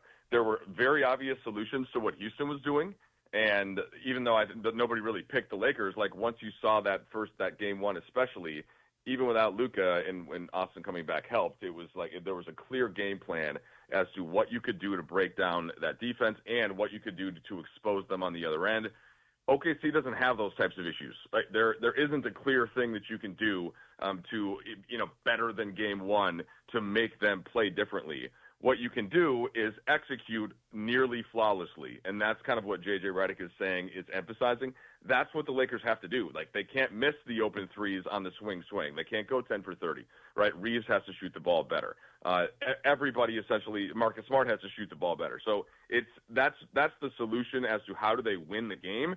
They have to execute at a super high level, but there isn't a tactic that I think they can employ in a way that they did against Houston when they don't have Luca. Yeah, it is kind of an interesting thing that it is as simple as you got to hit shots. Austin, we're all focusing on Austin, and his percentage was ridiculously low, and he was 0-4 from three-point range, 0 for 5. But he shot the ball poorly. He passed the ball poorly, Mike, on certain lobs that he tried to throw to Jackson Hayes that I'm promising you Wemby could not have put those passes down. He got thrown around the floor. So I think for Austin Reaves tonight, if we could get back to seeing what Austin Reaves was in the month of March and during the regular season, or some form of that, then at least the Lakers have an opportunity to be competitive. Can Austin Reaves, can he get to a 25-point performance tonight? What do you think? Yeah, I think he can. It goes back to once again cite what LeBron said, and we all know this as well. But when you miss a month and you come back into the jaws of Oklahoma City as your third game, it's certainly not ideal, but that's what it is, right? And so Reaves has to hold himself to that standard, and I expect him to play far better today. And Cappy, when I mentioned the shooting, and yes, it's Austin Reaves, it's Marcus Smart, there's a couple of other guys that miss good looks. Execution also just comes in the form of not turning the basketball over. Mm-hmm. And it wasn't a terrible turnover game. It's just that the margin has to be a little bit closer. And as I say that, we know how difficult it is. Guess which team forced the most turnovers of any team in the NBA in the regular season? Oklahoma City. Guess which team leads the team in steals? And it's because they have such good ball pressure. Their athleticism on the perimeter and inside is so elite, and they play with great motor. There's a reason why their numbers are historically great. There's a reason why J.J. Redick put them in the context of a Golden State run, of a Chicago Bulls run, of an early 2000s Lakers run. Those are the types of numbers that they've been putting up with defensive efficiency, with net rating, all of that stuff. So they are a juggernaut, and the Lakers have to play nearly flawlessly. And can they do it? Yes, they can. Can they do it 4 times? For that, I think that's when you hope and pray that you get Luka Doncic back at some point. But could they win a game if they execute super well? Sure. They could win tonight's game.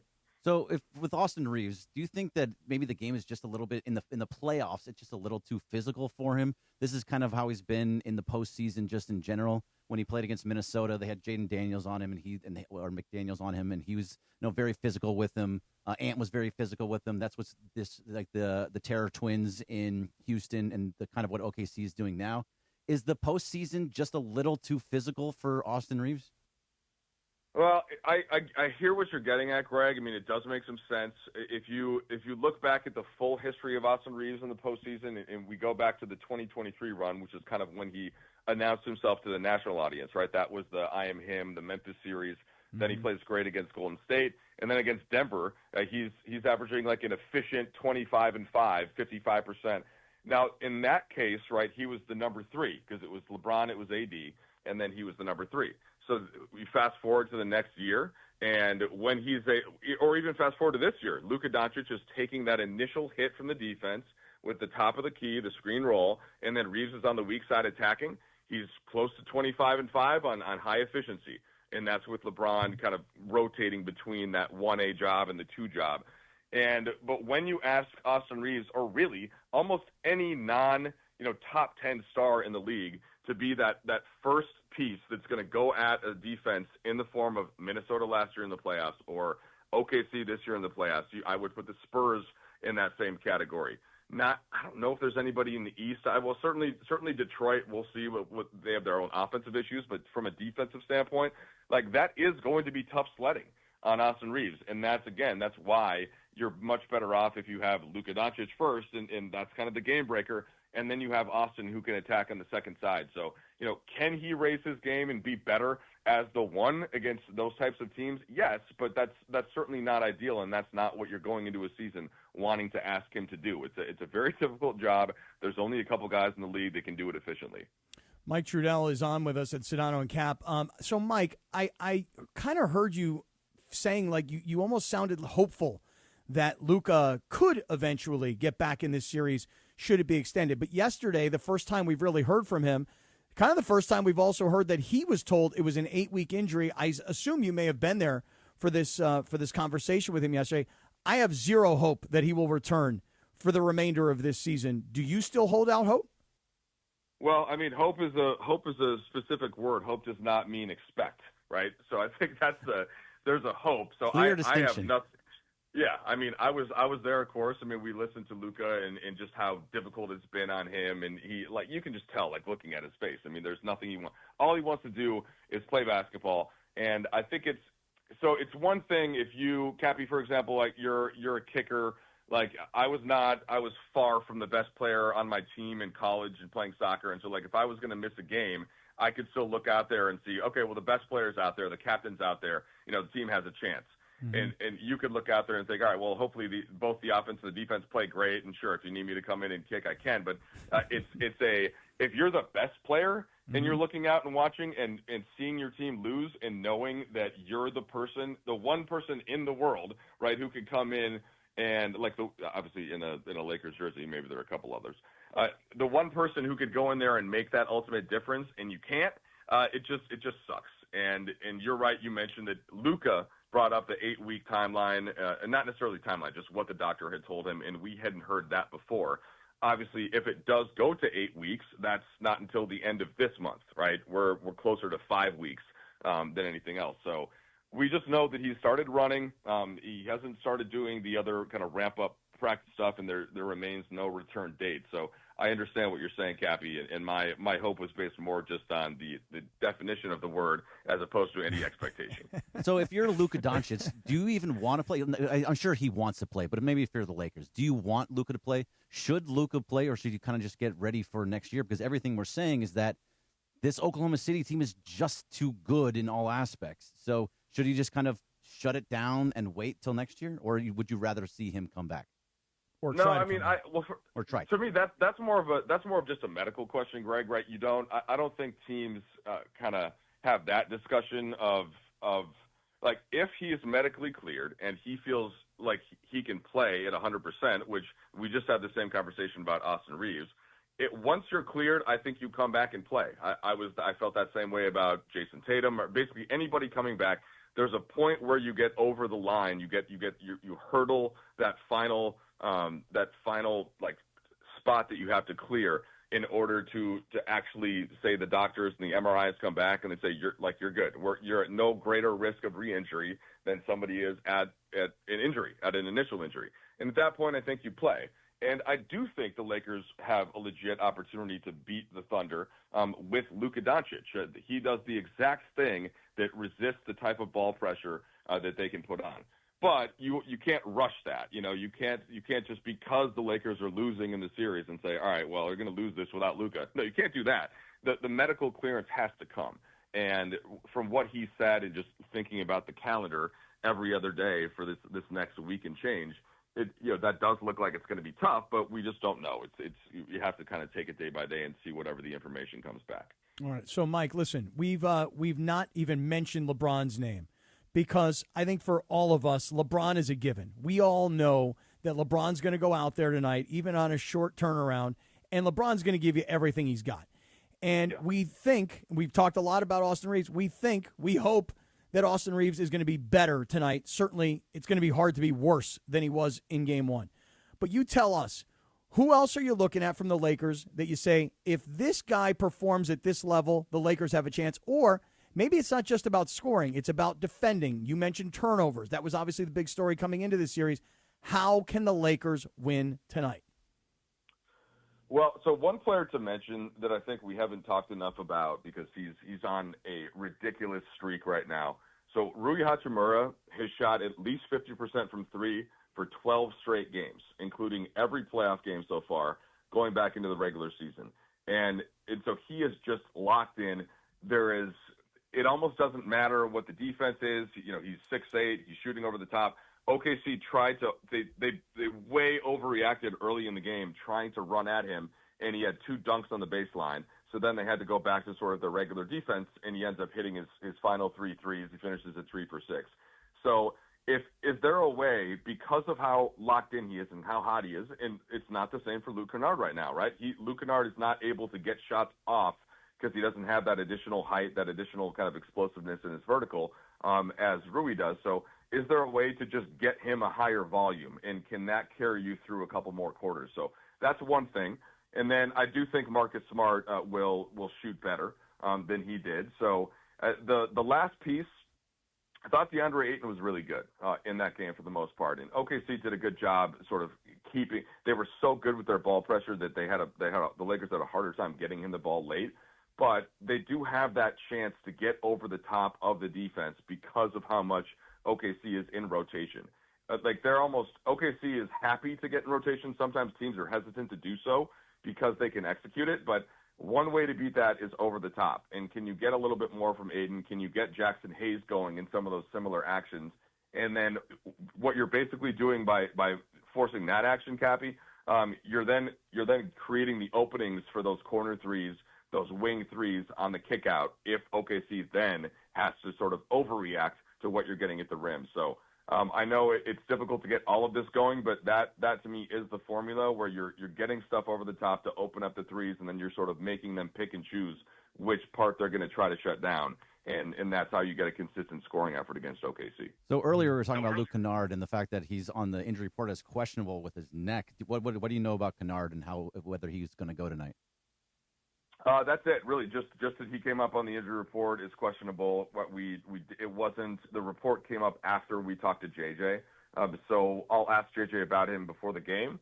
But usually, like in a postseason context, questionable. I usually feel like guys play with that. So that's the assumption going in, Greg. And if something changes with that, JJ will tell us before the game. But Mike, the word doubtful means guys are not going to play more often than not, right. And that's where Vanderbilt is. So this Vanderbilt thing, it's not like he's a savior in any way, and the guy should never shoot the ball ever again. But that being said, he's a body and he's a decent defender, and occasionally he'll get one, he'll dunk one home. But this Vanderbilt thing hurts just because you need the bodies, and without him tonight, that is another pain point for the Lakers. What do you think about that? Yeah, no, it's a good point. I mean, I also think that this is what, again, if you're feeling sorry for yourself, this is where you look in and say, well, if you have 40 minutes from Luka Doncic, right, all of a sudden the rotation looks a lot crisper and a lot sharper, and you don't need that same number of bench minutes here. But in this case, I think you probably just assign Vanderbilt played 6 minutes and 9 seconds last game, and I think you probably just assign those to Jake LaRavia. I know that LaRavia has not gotten going offensively, but he's a really scrappy, good kind of big defender. And I do think that he can get all the way to the rim at times because they're probably going to put someone smaller on him. So if you could just get him on the court longer and maybe he finds an area of comfort and that represents a little bit of upside, the alternative is to play one of the guards and, maybe Bronny James is first in line there, maybe a hint at some Nick Smith Jr. minutes. But most likely I think instead of Vanderbilt, you just replicate or try to replicate some of what he brings energy-wise with more LaRavia minutes.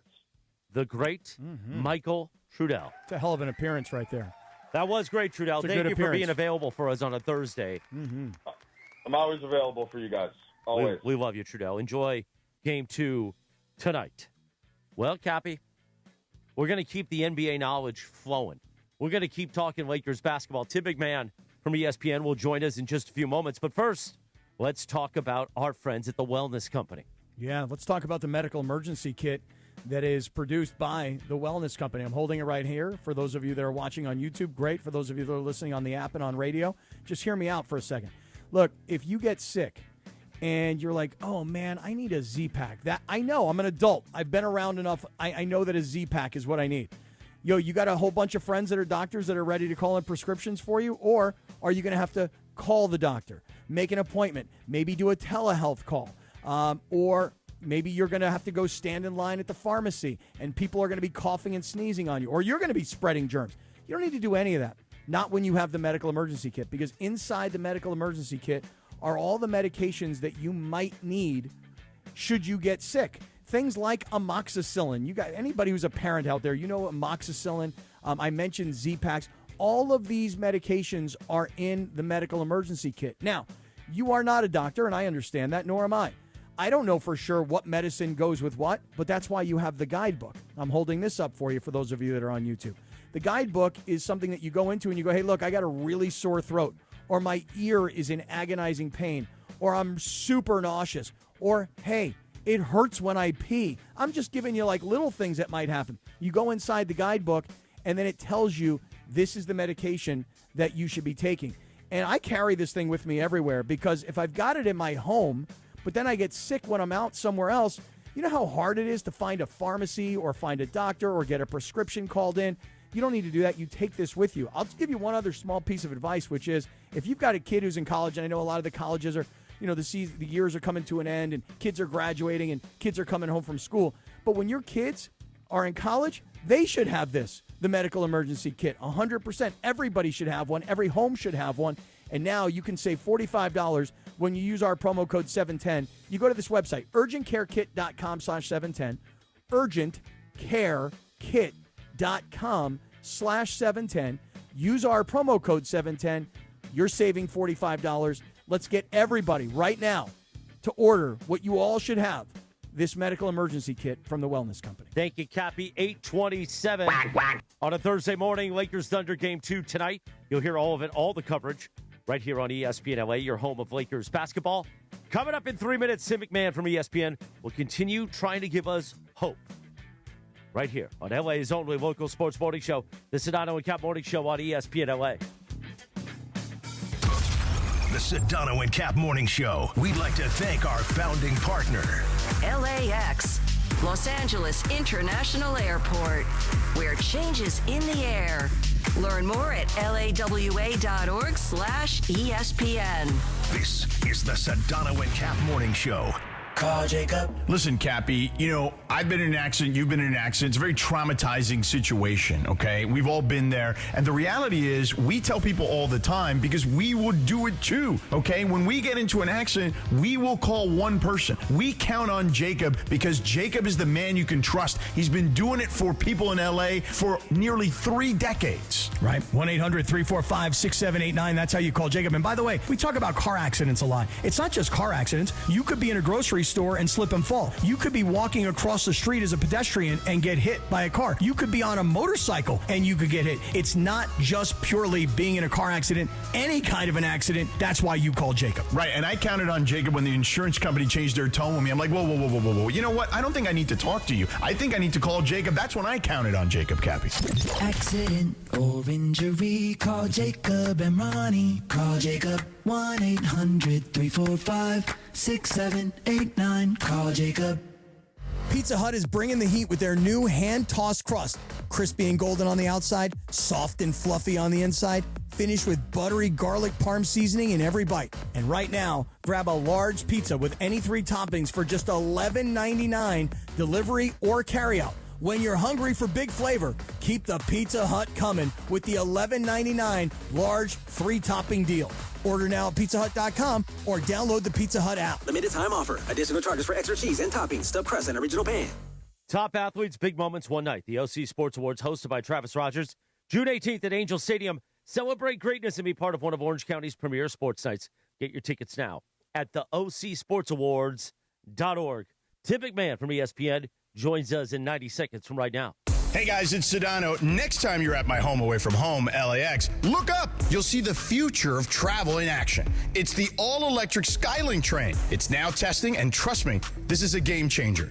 What does it take to build a champion? It takes round-the-clock preparation. And soon, Skylink will connect you to the airport terminals, the new rental car center, and LA Metro. From practice to prime time, the LAX Skylink. Fast, free, and built for LA. In testing now to help you skip the traffic later. Less than 4 in 10 kids aged 6 through 12 are playing sports regularly. 4 in 10 kids? Let it sink in. Just 4 in 10 kids. ESPN is building a nationwide coalition powered by Disney called Take Back Sports, with the purpose of training more coaches, expanding access, and creating community-driven sports programming that puts kids and fun first. We're working on that story. We hope you'll join us. Visit takebacksports.org to learn more. Empower. Pete's back on the links with all new golf clubs and hopefully less swearing. Dang, sliced it. He worked with Empower to help him get good at money so he can be a little bad. Heads up! Oof. Talent sold separately. Guy said these were slice proof. At least he has money for lessons. Invest well, live a little. Start today at empower.com. You're hanging out with the Sedano and Kap Morning Show. I just wanted to inject all that passion and energy. Yeah. George Sedano. Are you ready to say this thing is a complete disaster? Scott Kaplan. Yeah. More Sedano and Kap right now.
Can we ask him? Let's ask Tim McMahon from ESPN. Joins us now on the Sedano and Kap Morning Show. Hi, Tim. Hi, partners. How are you, man? Oh, I can't complain. Hanging out in beautiful Oklahoma City. Yeah. I'm going to take a guess before we even jump into these games, and this game in particular, the Lakers and the Thunder. I'm going to guess your phone during the game, game one, was blowing up. And here's why. You had the most amazing front row seat to this game. And for a guy who's on ESPN every day and a guy whose face is plastered all over TV, when your friends are seeing you sitting courtside right behind a coach, I figure your phone kind of blows up. Yes or no? This tells me you haven't been watching the Thunder. You've been sitting there the whole time? That's my throne. You guys didn't watch the Thunder smoking the Suns in the first round, did you? I mean, listen, I watch the Lakers and who the Lakers are playing, man. Right, yes, exactly. You view the league through the lens of the Lakers. Right. But, yeah. So, no, I end up in that seat a lot for the national TV games because usually those seats are usually for the visiting team's broadcast crew. Mm-hmm. So when there's no visiting team broadcast crew, I usually end up down in those seats. So I've been, it's great because you are sitting right behind the coach, and what it's really great for, teams tend to get upset about officiating when they play the Thunder, and so you're sitting right there while the opposing coach is ranting and whining and crying and bitching and moaning at the refs.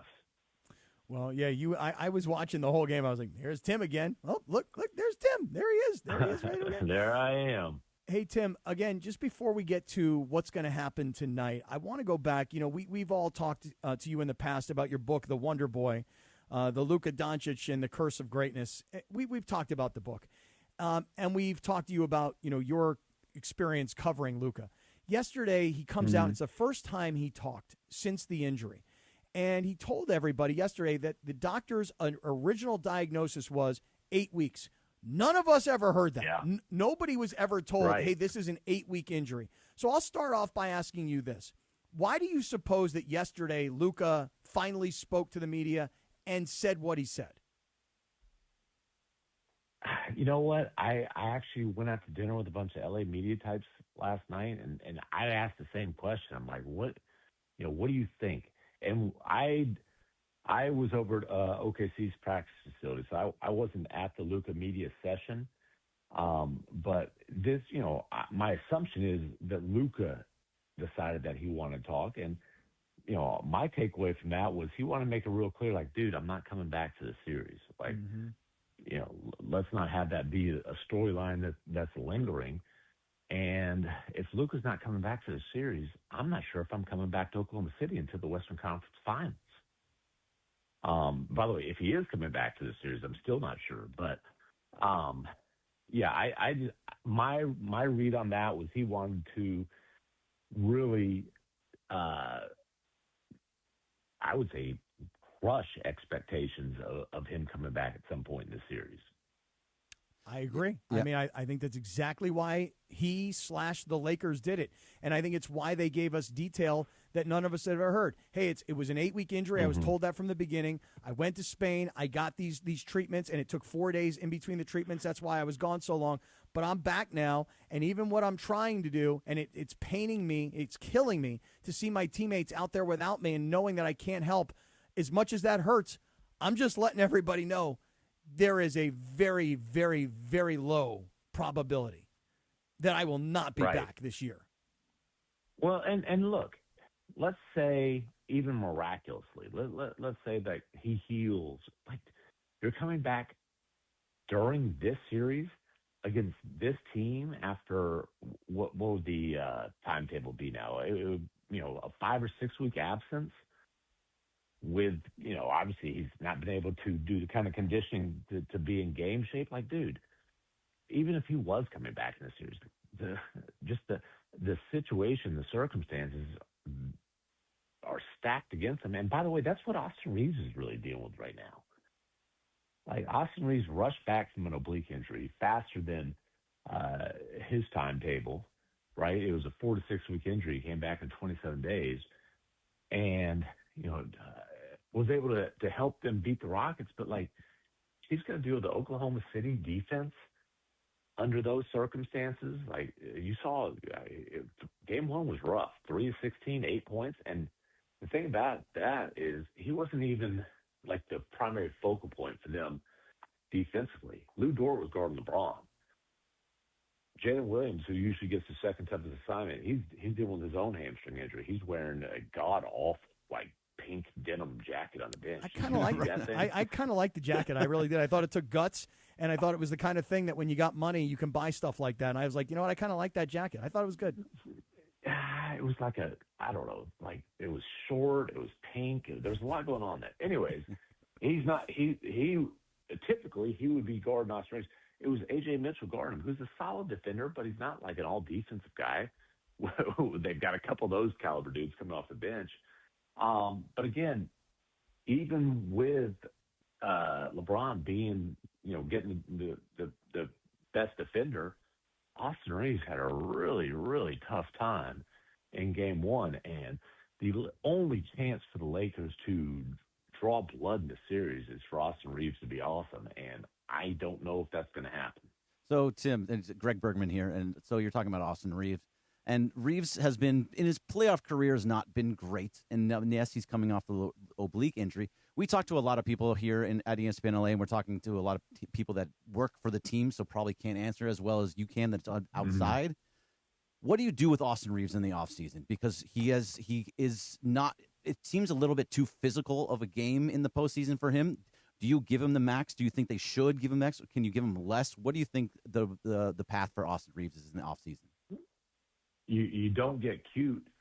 I do think you have to give him max, because if you don't, I think like the Brooklyn Nets will, or maybe the Bulls or somebody else will.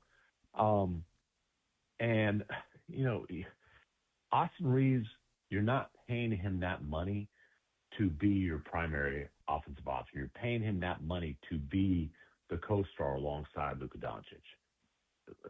And so if Luca's not healthy, then okay, you're not going to win. Period. That's just the way it is. But yeah, you've got to pay Austin Reaves. Let's not make this complicated. You've got to pay that guy. He fits alongside Luca. They have a good dynamic. They have a good relationship. You need a secondary creator, scorer, and all that stuff to play alongside him, just like he thrived with Kyrie in Dallas. And I just think like Austin's whole personality, like everything's fit in LA. Don't make it messy. Don't make it complicated. You pay that guy.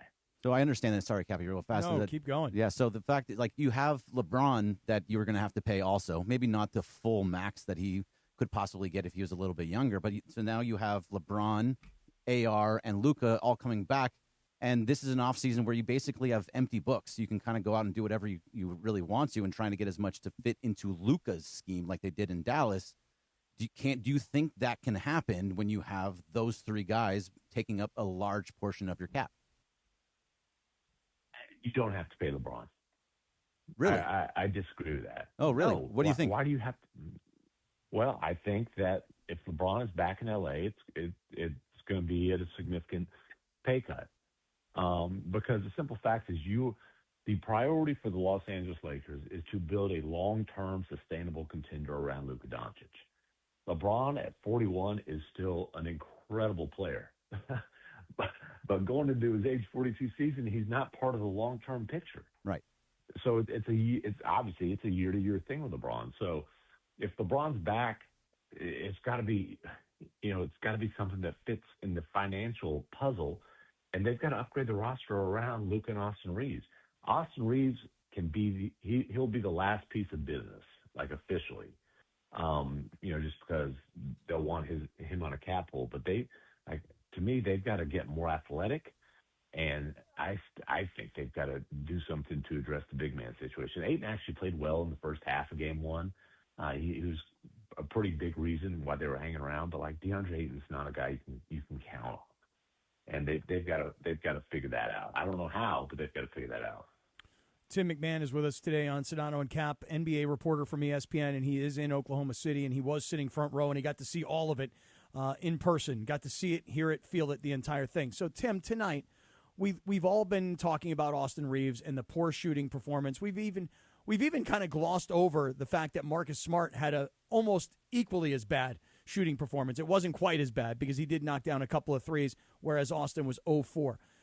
What can the Lakers do tonight to find themselves when in the third quarter they had the game at 4 points? What can they do to continue to weather the storm, but then to get over? Can they win this game tonight? Can they win any of these games in this series? So Oklahoma City is a unique place. It's the one arena where they have like a pregame prayer, like before the national anthem. They have like a pastor or whatever, from different churches around here. Like I forget the exact term for it, but like say a prayer for the. My advice to the Lakers is to really invest their energy into that prayer, because they've got to pray to be able to make this a competitive series. Shai Gilgeous-Alexander played his worst game of the season, and the Thunder won by 18. Like, I don't know what to tell you, man. The Thunder swept the Lakers during the regular season by an average of 29+ points per game. Like, I don't think this is going to be a good series. I'm sorry. Like, I think it'll be quick. I think I'll get a nice little break in between series and, get to go home and hang out with my wife and kids. Maybe the Lakers prove me wrong, but I will surely be surprised if this is a competitive series.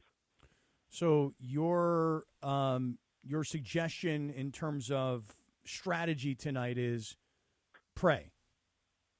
Yeah, really, look, be on alert, take close attention, invest a lot of energy in that pregame prayer. Yes.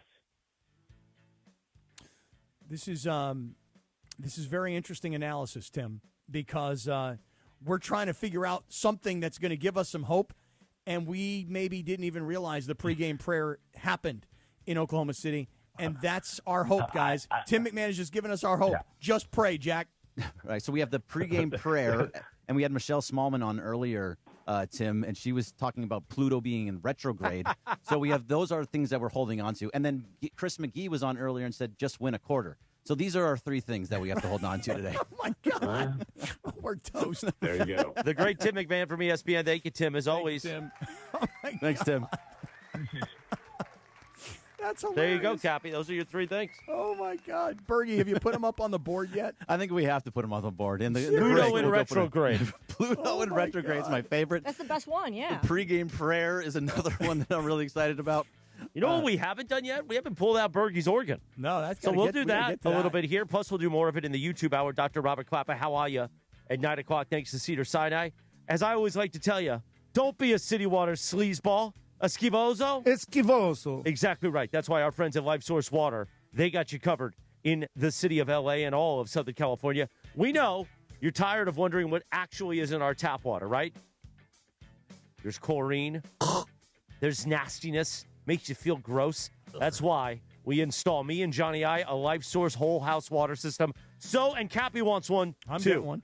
Don't think twice about what you're cooking with, what you're showering with, what you're drinking. Life Source has become an essential home appliance for me, and it can be for you, too. One salt-free system, cleaner, better-tasting water from every tap in the house. No more harsh chlorine taste, and none of that slippery, salt-softened feel. When it's slippery like that, you feel like a snake in the grass, like Mason, a snake. You laugh at that one. I guess not, Captain. I mean, you leave the kid alone. And it's not just me. Life Source has been around since 1984, trusted by over 250,000 homes with more than 4,000 five-star reviews. Upgrade your water and your daily life with a Life Source whole house water system today. I did it, and I ain't never going back, sucker. Call the Life Source Water Company factory at 800-WATER-99 or visit LifeSourceWater.com. 800-WATER-99. LifeSourceWater.com. Get a factory direct pricing and free installation for a limited time. Life Source Water. Taste and feel the difference. Warranty limitations apply. Don't be a City Water sleazeball. Esquivoso. Exactly right. 8:47 on a Thursday. When we return in 2.5 minutes from right now, Bergie's going to take out that organ and talk Dodgers baseball next on the Sedano and Kap Morning Show. The Sedano and Kap Morning Show. We'd like to thank our founding partner, LAX, Los Angeles International Airport, where change is in the air. Learn more at lawa.org/ESPN. This is the Sedano and Kap Morning Show. Hey guys, it's Sedano. Next time you're at my home away from home, LAX, look up. You'll see the future of travel in action. It's the all-electric Skylink train. It's now testing, and trust me, this is a game changer. What does it take to build a champion? It takes round-the-clock preparation. And soon, Skylink will connect you to the airport terminals, the new rental car center, and LA Metro. From practice to prime time, the LAX Skylink. Fast, free, and built for LA. In testing now to help you skip the traffic later. It's Sue, and on Mother's Day, I show up for Mom, and here's how. With over 270 quality proteins for under $10 a pound, Wild Fork is my go-to for everything I need to make her day special. All my mom's favorites are priced low 365 days a year with no coupons, no promos, no middleman markups, and no gimmicks. What you get at Wild Fork is just more quality food for less cash. So this Mother's Day, skip the crowded restaurants and make something special from the heart. Make your Mother's Day special at Wild Fork. Find a Wild Fork in SoCal near you. WildForkFoods.com. Sedano's gonna take care of your mom. When it's game time, there's no room for hesitation, and you better believe GM John Good will make you a great deal at George Chevrolet. Whether you're rolling in a power-packed Silverado, loading up the family in a spacious Chevy Traverse, or going all electric, John Good has the great deal you want at George Chevrolet. Amazing pricing, zero pressure, and the next level Chevy vehicles you want are at George Chevrolet, conveniently located off the 91 at Lakewood in Bellflower. Or shop at GeorgeChevy.com. Chevrolet, together let's drive. Running a business means wearing multiple hats. So if you're like me, you probably started out using your personal phone, taking client calls and texts nonstop. As my business grew, I needed something smarter. That's when I switched to Quo, the #1 business phone system. Quo works right on your phone or computer. No carrying 2 phones, no clunky landline, just one easy app you can try for free. Your team can share one number and handle calls and texts together like a shared inbox. Any teammate can jump into the conversation, so customers get faster responses. And Quo's AI assistant summarizes your calls and responds to customers 24/7, so you never miss a lead or opportunity. All this starts at just $15 a month. That's basically 2 coffees. You can even keep your current business phone number. Find out why 90,000 businesses trust Quo. Money is on the line. Always say hello with Quo. Try Quo for free at quo.com/sports. That's quo.com/sports to try Quo free. QUO.com/SPORTS. It's time for the Wild Fork Foods Yacht Rock Song of the Morning. It's time for the Wild Fork Foods Yacht Rock Song of the Morning on the Sedano and Kap Morning Show. Wild Fork, your neighborhood meat and seafood market. Now, he's put on his captain's hat. I am the captain. This is the captain's table. The captain sits at the captain's table. Captain Condiment has the Yacht Rock all queued up. Now.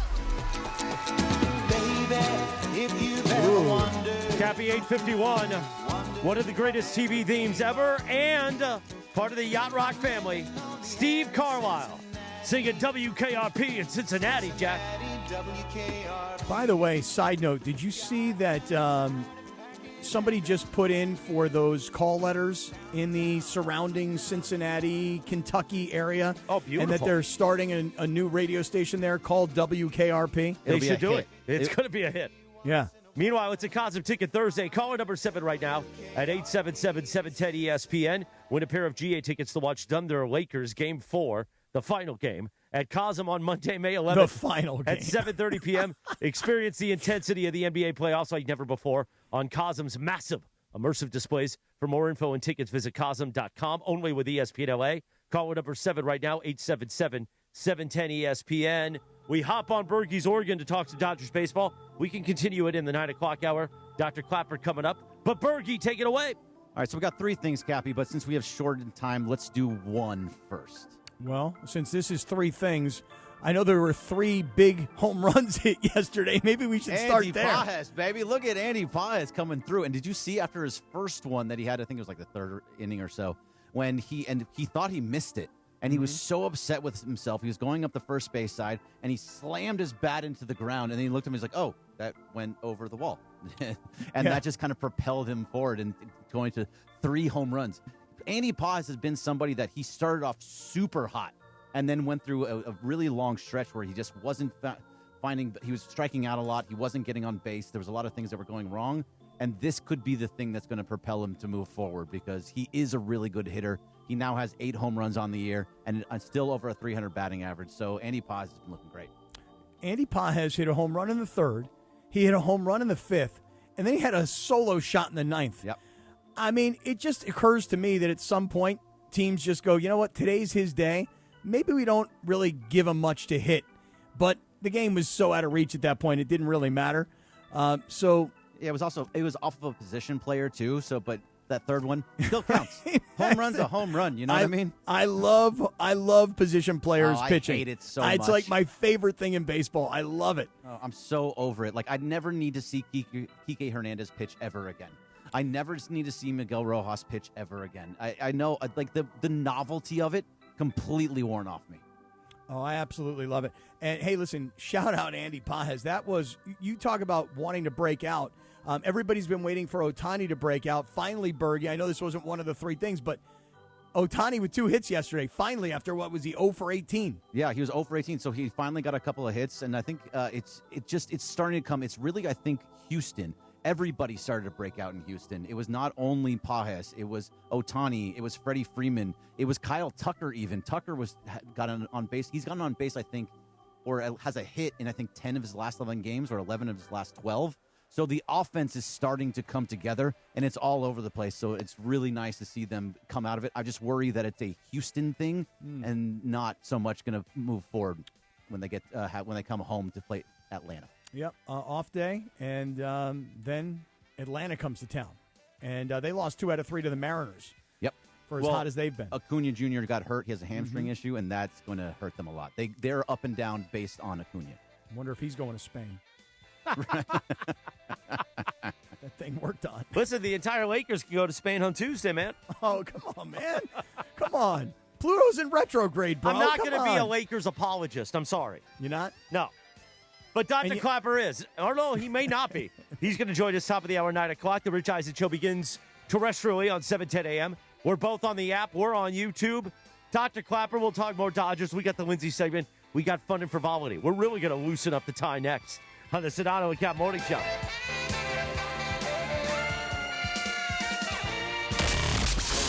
Your Lakers, your season. Reaves has got it. Alley-oop to Brady. Slam dunk. Your home. Perfectly executed. Reaves on the alley. Bronny on the oop. The ESPN LA Lakers Radio Network. Hey, LA, it's Bethel Duran. Head to Northridge Toyota and Wondrey Toyota today and drive off in a brand new, beautiful 2026 Toyota Tacoma SR5 for just $209 a month on a 36-month lease. $209 for a Tacoma? You already know it's got to be Northridge and Wondrey Toyota. Any trade you own outright is your down payment. It's a limited time offer. Nobody's going to take care of you like my guys at Wondrey's and Northridge Toyota. 2026 Toyota Tacoma SR5 iForce 2.4-cylinder turbo 5-foot bed, double cab 4x2 RWD model. MSRP $40,628. Base 10,000 miles per year and excludes tax, title, license, and dollar fees.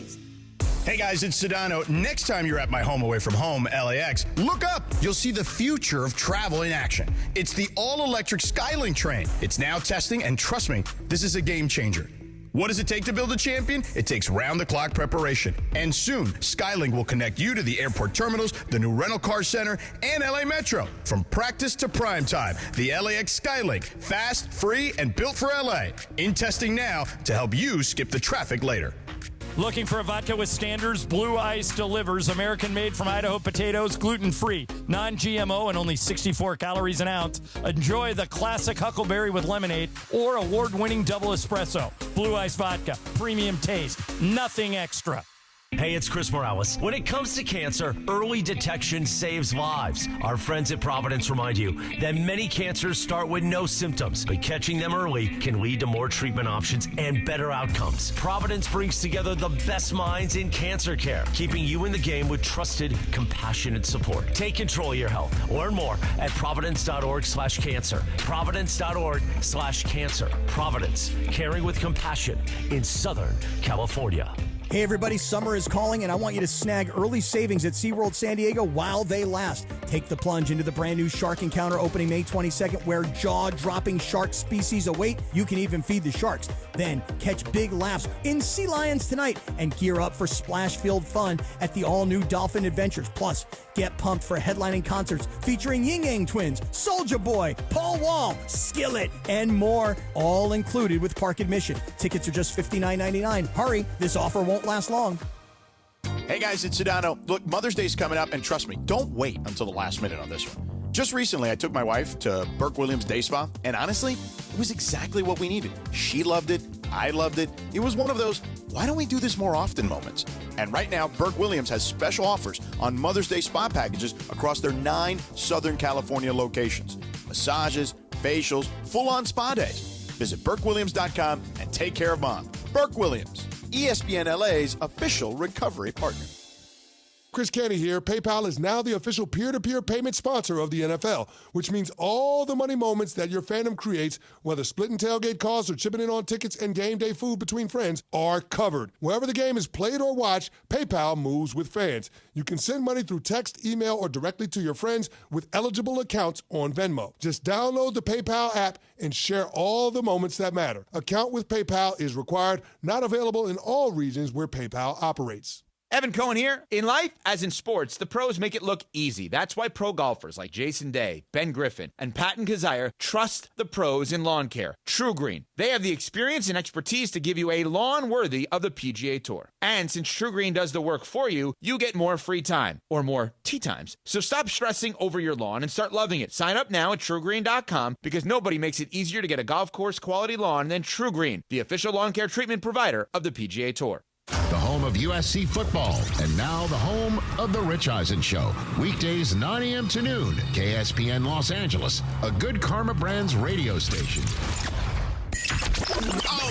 Previously on the Sedano and Kap morning show. First of all, welcome aboard to the two of you. The two of us, Bergie. Bergie, you hear that? Lindsay and Sedano are welcoming us. They're welcoming us. It's nice. It's with open arms, right? Is it open arms, or are you still kind of crossed arms? With arms wide open.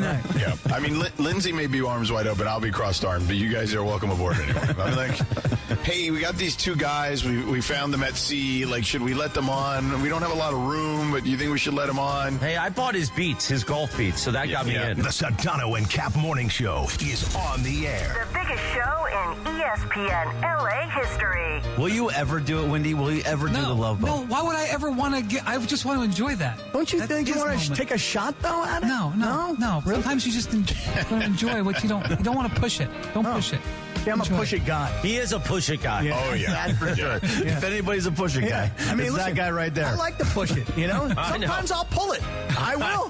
I know. Because I'm a push and pull kind of guy. I get it. Right, Listen, we don't do those kind of different jokes with Wendy. situations call for different actions. We don't do those. We don't do those bits with Wendy. We don't? No.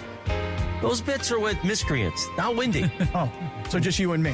Yes. Okay, we're the miscreants. Wacky forced radio stunt of the year. Ha ha! Hey, that's better. Thank you. God, you're such a sourpuss. I swear to God, you can't take any feedback. A little sabor? Yeah, I don't think people like being called hacks. You're the güero on the radio. Giant Mexican, horn section. And Did you have me on your show to berate me? Is that what you're doing now? give me a freaking break. I'm reacting to Art Bell. Yeah. Midnight in the desert. I'm Art Bell. Scott Kaplan, eat a fat one, bro. The Sedano and Kap Morning Show on 710 ESPN. The all-new ESPN LA app and on YouTube at ESPN Los Angeles. We're bigger than U.S. Steel. Wow, that's crazy. Well, you want to woo-woo? Bit boy. Right now. Monstrous. But I don't want to eat that. We did it, Dad. We did it. You were riding high on the stinger last time. Oh, big time. Right, that's right. Of course we were. So, mongrels, stay tuned. Esquivoso.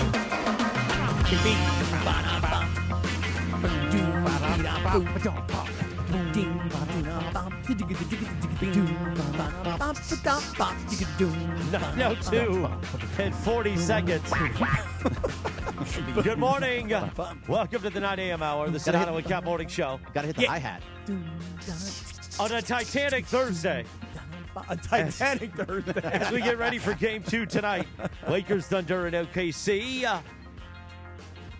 I mean, Cappy still believes. Yeah, I do. Producer Lindsay Baseball saying 7. I think everybody else is saying 4 and out.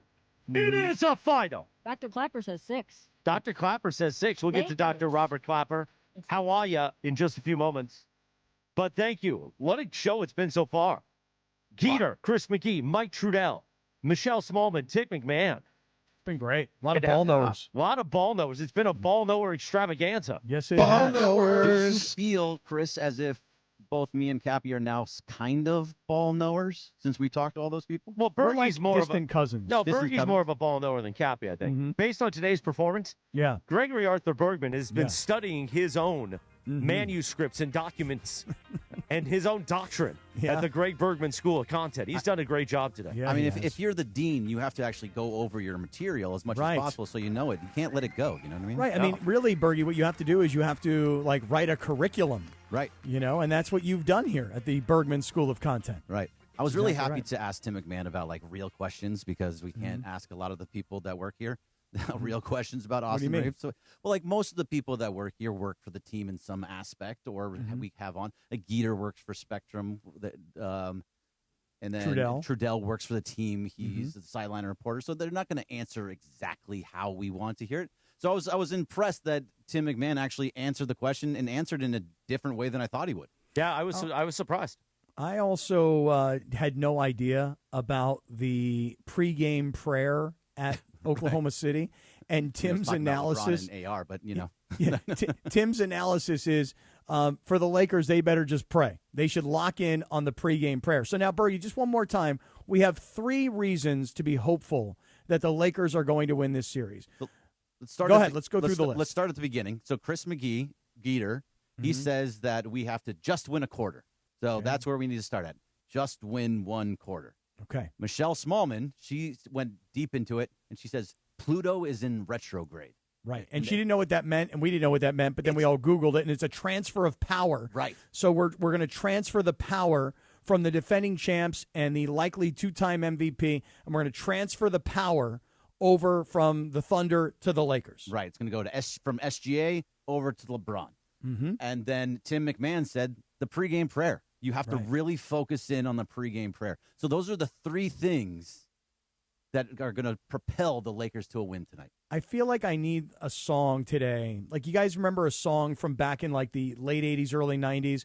MC Hammer, didn't he have a song called Pray? Yes, he did. Right? So that's that was why we pray. Yeah, Pray. right. Pray. Right. Yes, we're going to need to bust out some Hammer today, I think.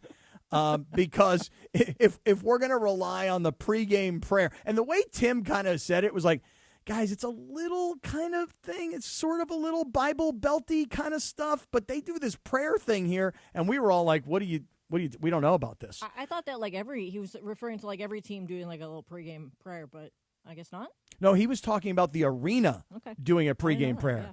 You know, not like, pregame, Our Father who art in heaven, hallowed be thy name. You know, where the team comes together and everybody's on a knee and everybody's doing the Our Father prayer. This is like the entire arena has a preacher, according to Tim, and comes out, and this person leads the entire 18,000 people. Hey, put your thunder sticks down for a second, people.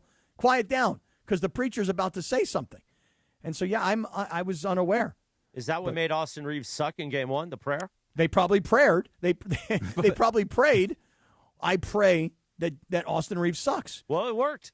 Well, tonight, pray that he has an amazing game tonight. Right. He gets 25 to 30 points. You know what I pray for? Pray. You know what I pray for? I pray for more Dr. Robert Clapper. And Saturday morning, the Weekend Warrior Show, we're going to be live, not Cappy, but Dr. Clapper and I will be live Saturday morning, thanks to Cedar Sinai, a live edition of the Weekend Warrior Show with Dr. Clapper. Good morning, Dr. Clapper. Good morning, Chris. Can't wait till Saturday. Love it. Now, give us a little tease. Give us a little tease for Saturday morning. I have the great Kurt Sandoval coming on as a guest. He and his 30 years of history in L.A. And I'm thinking I'm just going to give him a name like Tommy Lasorda.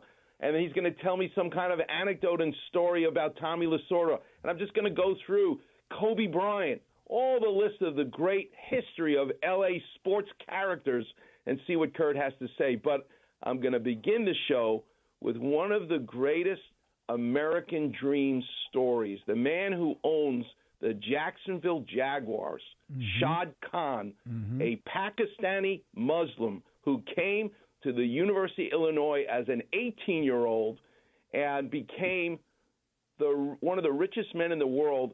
All he had was his dishwasher job while he's going to school in Illinois.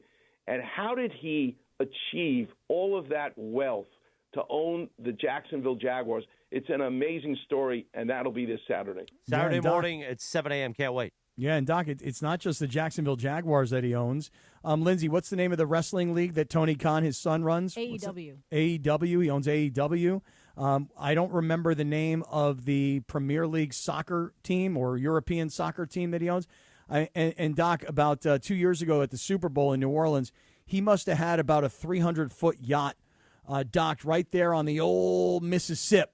And it was this beautiful boat that we were all standing there going, whose boat is this? And then Tony Khan, his son, was like, oh, yeah, it's my dad's. That's where we're staying.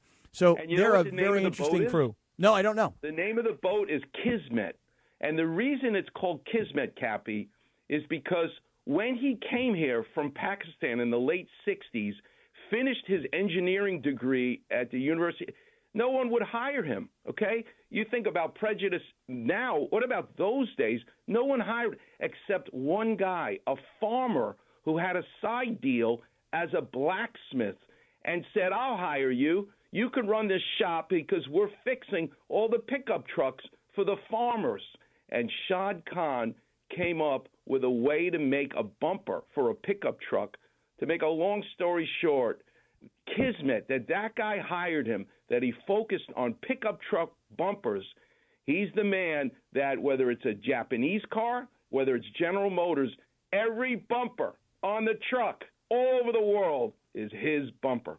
Amazing. Incredible story. Looking forward to this Saturday morning and the Weekend Warrior show coming up here on 710. So, Doc, we got a lot of injuries we want to run by you. I mean, let me jump right in. First and foremost, yesterday we found out from Luca that he's not really close. And in my opinion, what he was trying to say to everybody was, I'm not going to make it back, certainly not against Oklahoma City. Right. And the likelihood of him being back is not that high. But it's the first time we've heard that Luca was told the day of his injury from his doctors that this was an 8-week injury. Doc, can you explain a grade 2 hamstring? And by the way, I don't know why they wouldn't have just been forthright from the very beginning and just said, because we heard Austin was 4 to 6 weeks. Why might we not have heard that Luca was 8 weeks? But explain grade 2 and why it's 8 weeks. So let's go through this because Jalen Williams of OKC has a grade 1. Luca has a grade 2, and the maximum is a grade 3. So what is the difference? What is all about the grading system here? So feel the back of your thigh right now. And when you feel, that's the hamstring. There's 3 muscles back there, semitendinosus, semimembranosus. Those are the hamstring muscles. But the third, the most important, is the biceps femoris. That's the one pretty much that you're feeling in the back of your thigh. A grade 1 tear in that muscle is a feel. You know, you have sudden pain, but it's just a feel. When it's a grade 2, we now see bruising. No bruising with grade 1. Bleeding, blood coming out of that torn muscle. You see the bruising in a grade 2. A grade 3, you actually hear a pop. So that's how one is a feel, the other is a see, the bruising, and the third is the hearing, which is the pop. Limping will occur with grade 2 and grade 3.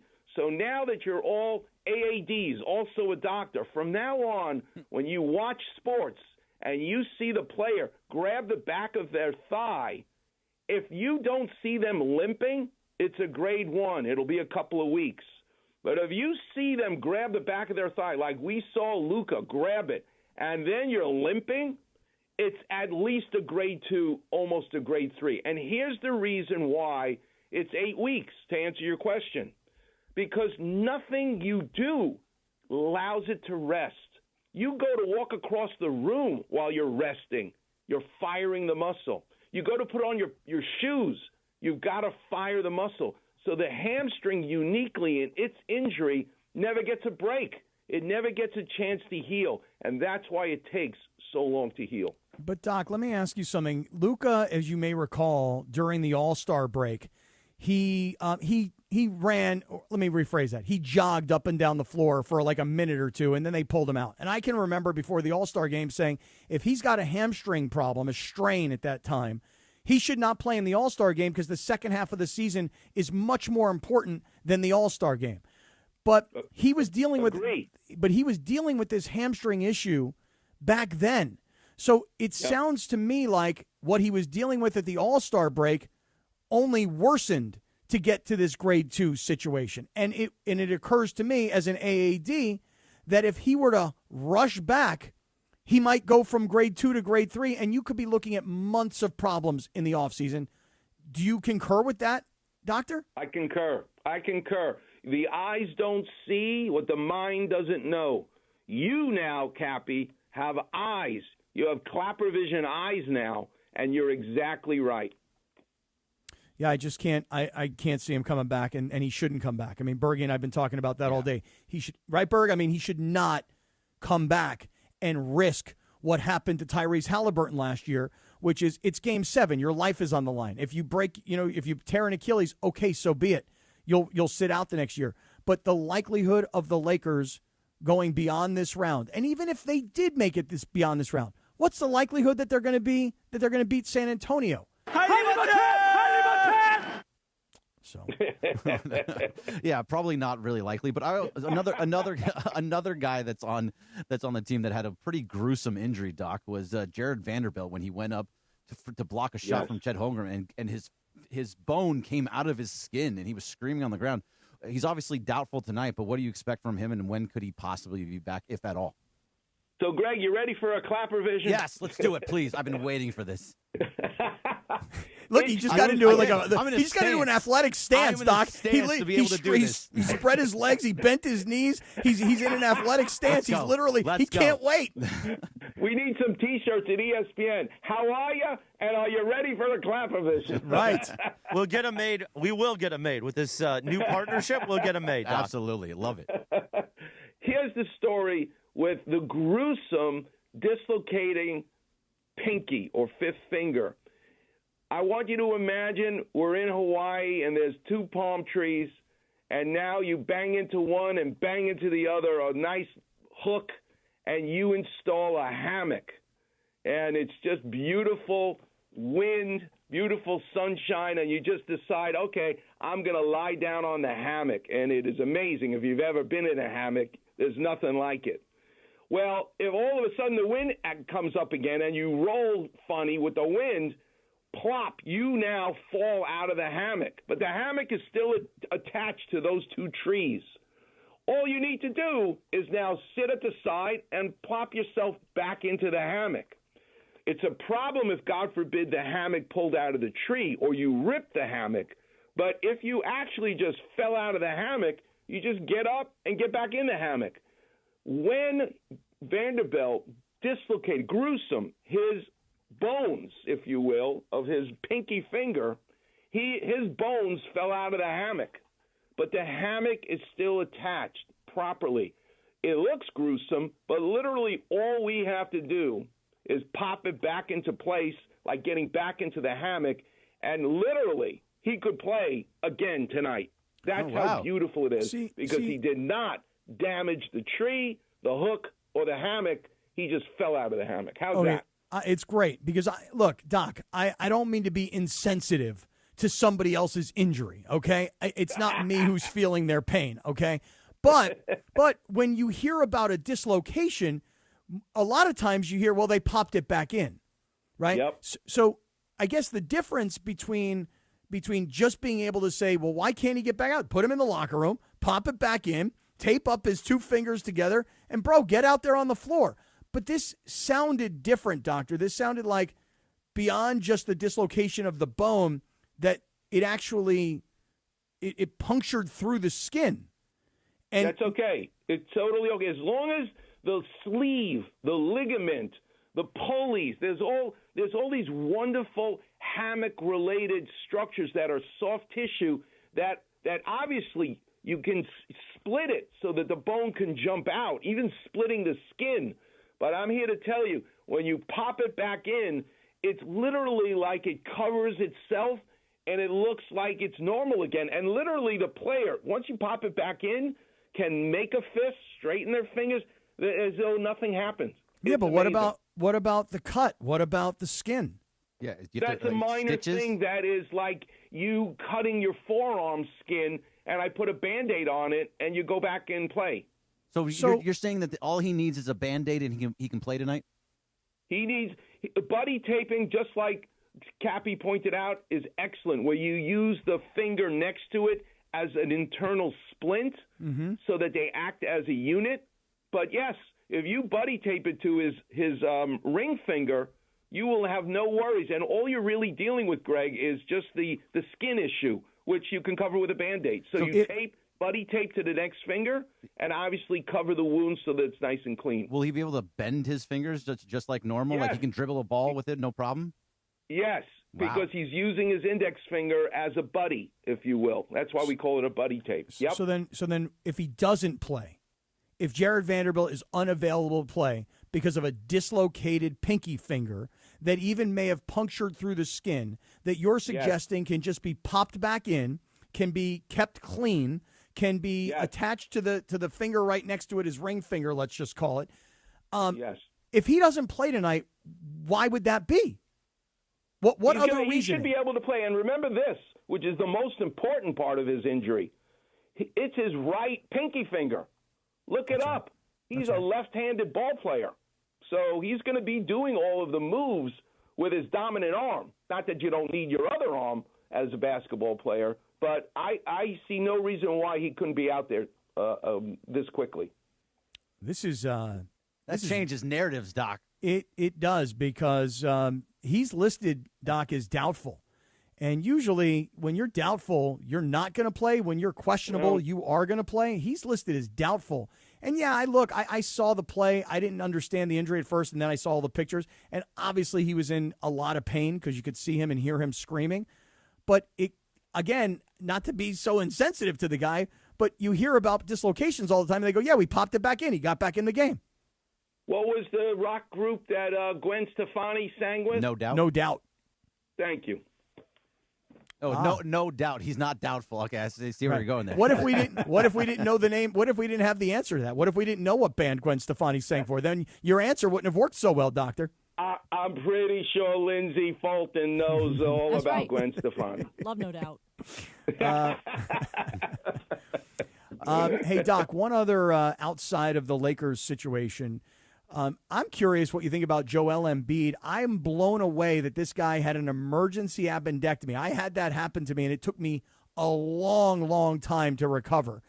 I was blown away that this guy was able to come back from that, because you could tell us better, but the incision, the way they have to move the muscles and fibers and whatever, I was blown away. But then you see that Philadelphia, who had the big upset here in the first round against Boston, they're down 0-2 against New York, and he didn't play last night. They're calling it right hip soreness and a right ankle sprain. But I don't even know how that dude came back after an appendectomy. What do you make of the Embiid injuries? So here's the other key. Which is really Joel Embiid's, no pun intended, Achilles heel? What's his biggest issue? His left knee. This is the knee that has arthritis. This is the knee that had 2 arthroscopy surgeries on his meniscus, and then he gets it banged. I think someone hit his knee in the last game that he was playing. I saw that, which was painful to watch. His issue is his left knee. Having a right ankle sprain and soreness in his right hip is a no big deal. I don't know who's in that rock group. That would be a good one other than No Dak. How about no big deal? But it's a no big deal, and because they're going to lose if he ain't playing. Right. The only way the Knicks are going to lose a game is if Joel Embiid is there. But an ankle sprain and right hip soreness, if that's what we're dealing with, I'm okay. If you told me his left knee is blowing up again, then I have bigger concerns. But a sprain in his ankle on the right side and a hip soreness on the right side, he absolutely could come back. All right, Dr. Robert Clapper, you'll hear him this upcoming Saturday for the Weekend Warrior Show. Hey, Doc, real quick, I want to just ask you one other quick question. With Austin Reaves coming back in a month, we have not yet seen Mookie Betts. And, Bergie, I know you've been saying that there's been some talk about Mookie and a rehab assignment. Yep. But is it surprising to you that it's taken Mookie this long, or is it different for a baseball player swinging a bat than a basketball player who's really utilizing their entire body differently? There's 2 things that I think about. Number one, we remember he was in the outfield and collided with Cody Bellinger in 2022 and broke his right rib. Remember that? Mm-hmm. And so the oblique muscles anchor off of the rib cage.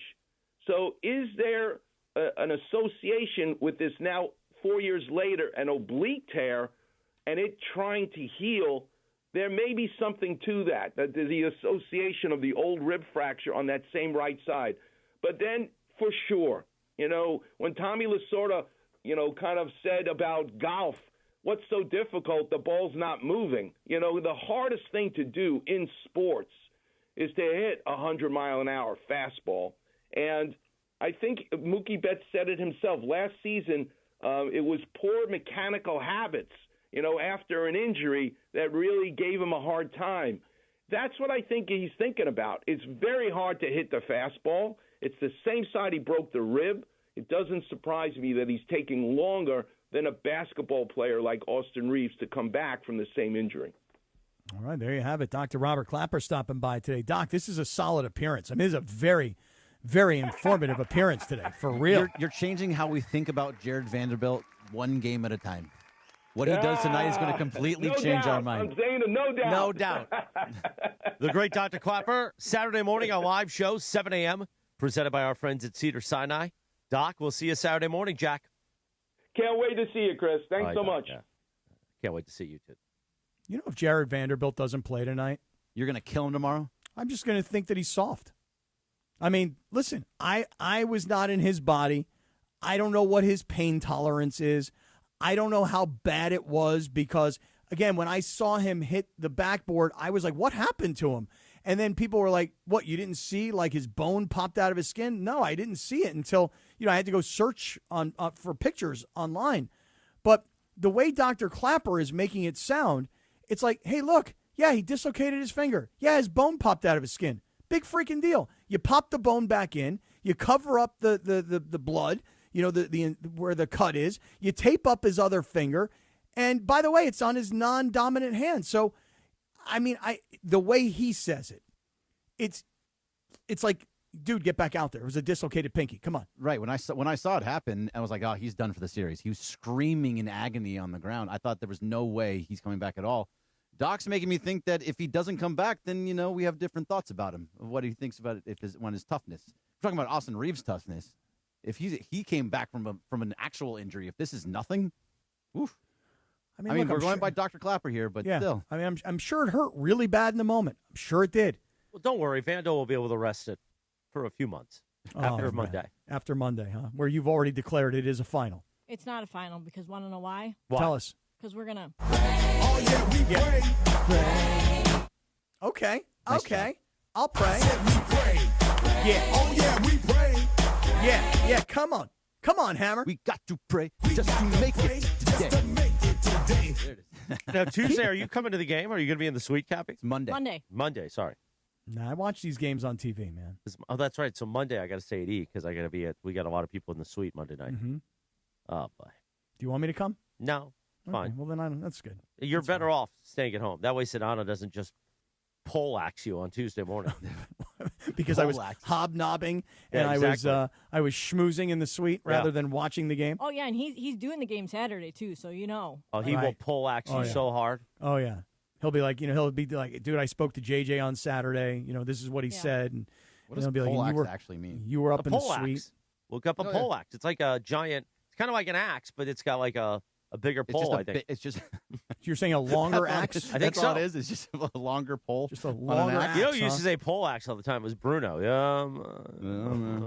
A European pole arm that was used by medieval infantry. There you go. Oh, whoa. pole Okay. arm. Oh, okay. This is different. A poleaxe is not like a little hatchet, or is that what they call it? This is those old school. Like, that's a big axe. This is the kind of coming axe. after you with that This axe. is the kind of axe that LeBron is holding by himself, as that army is coming at him with their horses and their carriages and their men and their weapons, and LeBron is standing there by himself with an old school pole axe. Well, yeah, he's going to poleaxe you if you're not ready for Tuesday's show. I know. I can't have that. I think he'd love to do that, actually. Oh, Just yeah, one he time. would. Just one time, yeah, poleaxe. Just one poleaxe time, us. Yeah. He came at me hard yesterday in text, and we went at it in the afternoon. Oh, yeah? While Cappy kept sending me photos of a golf course he was playing at. By the way, it must be nice to play golf on a Wednesday afternoon. I miss those days. It was. It was must have really been nice. First time I've done that in a long time. How'd you And shoot? It was nice. What'd you say? How'd you shoot? You know what? I'm going to it's- tell you something right. I'm going to tell you something right now. For a guy who doesn't play golf and doesn't go out and practice and doesn't hit a range and hit about 5 balls with a 7-iron before I even got on the golf course, I played amazing. If I could have just putt just a little bit, I could have probably shot yesterday, I don't know, in the low 80s, but I couldn't putt. And the greens were just on. Oh, yeah, man. Yeah. I mean, I think I shot 92. But That's still great. I don't think I've every ever shot 92. Every drive, I couldn't even believe it, Bergie. And I was playing with a buddy of mine. He's like, dude, I played golf with you for years. I've never seen you drive the ball like this. Every drive, 260, 270, and in the middle of the fairway. I don't know what happened, but then my second shot stunk. My hands around the green, no good. And to putt, forget it. Could not putt. It's because you were thinking about it. You weren't thinking about it when you were hitting the drives. Then you started like, oh wow, that was good. So now I have a good shot, and you couldn't putt, man. But I just couldn't putt. And I had one hole. Berg, you'll love this. Par 4, like 460, drive 250 down the pipes, right in the middle of the fairway. I had about 210 to the green. I put this ball to within about 3 feet. What club did you use? What club did you use for a 210 shot? I used a 3 hybrid. Okay. Yeah. And I hit it to about 3 feet. And I get up there, and I'm like, I'm going to birdie the number 2 handicap hole on this golf course. The fact that you landed a hybrid 3 onto the green and it stopped, that's impressive. That means you put a lot of spin on it, too. That's beautiful. All I know is this. I got to that putt with 3 feet, and of course I missed it. So did you par, or did you miss the next one, too? It. Okay. No, I parred it. But still, I'll tell you this, though, Christopher. You get that bug real quick. You get that bug back for golf real quick. I know. Because I have not golfed in a really long time and have not played consistently. And I played at this golf course yesterday that I probably played, 5 or 6 times 15 years ago. And was like, why did I not love this golf course and look at these views? And it's just so green and it's just perfectly manicured. And gosh, what a perfect day. Because I've looked at golf for a long time as a giant waste of time. And now I look at golf as in like, wow, this is really time well used. And, it was a great day. Yes, I did send you a lot of pictures yesterday. A lot Chris. of pictures. Yeah. A lot of beautiful pictures. golf course. It was beautiful. Mm-hmm. Anyway, 9:30. You know what we do at 9:30 on the Sedano and Kap Morning Show. Time for the Lindsay segment. We like to play a TV theme or a wrestling theme. This is back from the old WWF days. This is the theme song to Owen Hart. It's his birthday, but we lost him in 1999. Tragedy in the WWF when he fell to his death right there on the ring. And you know what's kind of hinted at in the Vince McMahon doc on Netflix is that Bret the Hitman Hart, who was my favorite wrestler at the time, kind of hinted that could it have been on purpose, right, Lindsay? Listen, Bret Hart is a very bitter man. Yeah, he is. And all he does is complain. He was in the newest Netflix documentary about Hulk Hogan, where once again, all that guy is doing is bleeping on life. I haven't watched that one. Is it good? Not really. Okay, well, thank you. I mean, Hulk Hogan's like the center of it. It's all about him, and he obviously approved it or whatever. It's fine. It's okay. You can so follow it's a Hulk Hogan doc on Netflix? Yeah, it just came out a few weeks ago. Okay. You can follow her at Lindsay Baseball on Twitter or Instagram. Don't forget about our sponsor for the Lindsay segment, Hernandez Wholesale Flooring. If you're in the market for new flooring, shop at Hernandez Wholesale Flooring, where every day is a deal, no gimmicks. Call 866-62-FLOOR or go to HernandezWholesaleFlooring.net. No sale beats wholesale. Take it away, producer Lindsay. Thanks, Christopher.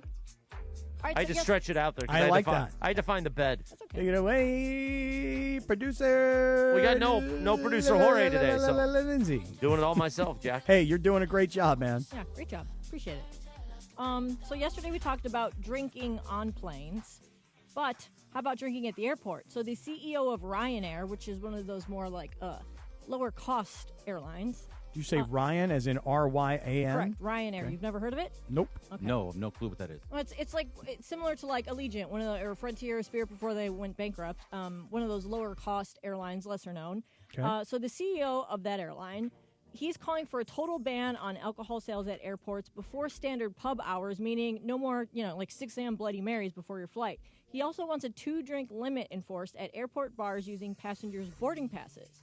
So obviously, we hear a lot about people fighting on planes, a lot of times because they're drunk, getting removed from flights because they're fighting with people, whatever, physically, verbally, whatever the case is. And he said that the amount of passengers that they have to remove from flights is up quite a bit. It's twice as much as it was a decade ago.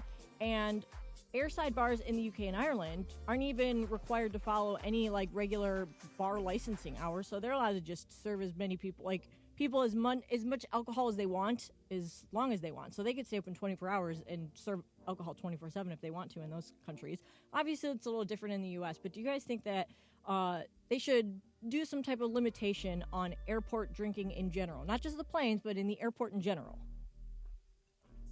So because I'm not a drinker per se, And because I don't drink in the airport before I get on planes, and again, I don't really drink on flights really ever. It's a real rarity for me to drink But alcohol. what about other on a people? plane. You certainly So- have witnessed right, people like of being course. overserved on a plane. No doubt. So this is what I'm getting at is like, for me, selfishly speaking, if they told me there's no alcohol sales in the airport and there's no alcohol sales on the plane, I'd be like, that doesn't bother me. I'm fine. I don't care. But I think that's being selfish. That's being only about me. There are a lot of people that like to drink before they get on planes. Chris, I think that's why you did it, because you're nervous. Yeah, I just said it. The goal was always, I wasn't getting on fights on planes. The goal was to sit down, buckle up, and go to sleep.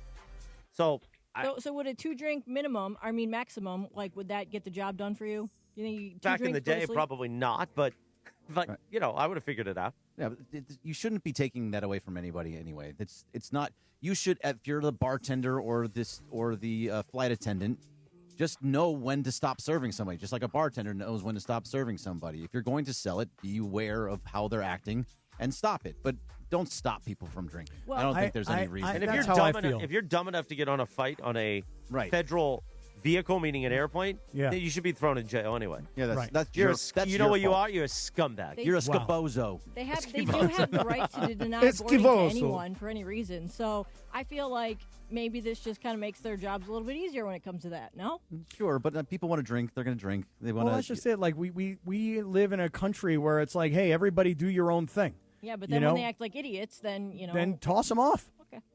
All right. Again, selfishly, alcohol doesn't mean anything to me. So if you told me no big deal, like we're getting rid of all alcohol sales, I'd be like, I don't care. It doesn't bother me. But I'll tell you this right now, it would bother my girlfriend. Oh, yeah. She'd be like, wait, I can't get a cocktail in the airport before I... Fergie's. Oh, yeah. Oh, yeah. There's going to be gummies. There's going to be drinks. There's a lot going on there. I mean, dude, we take these short flights from, like, Hawthorne to Mammoth, and it's like a 45-minute flight. You're up and you're down.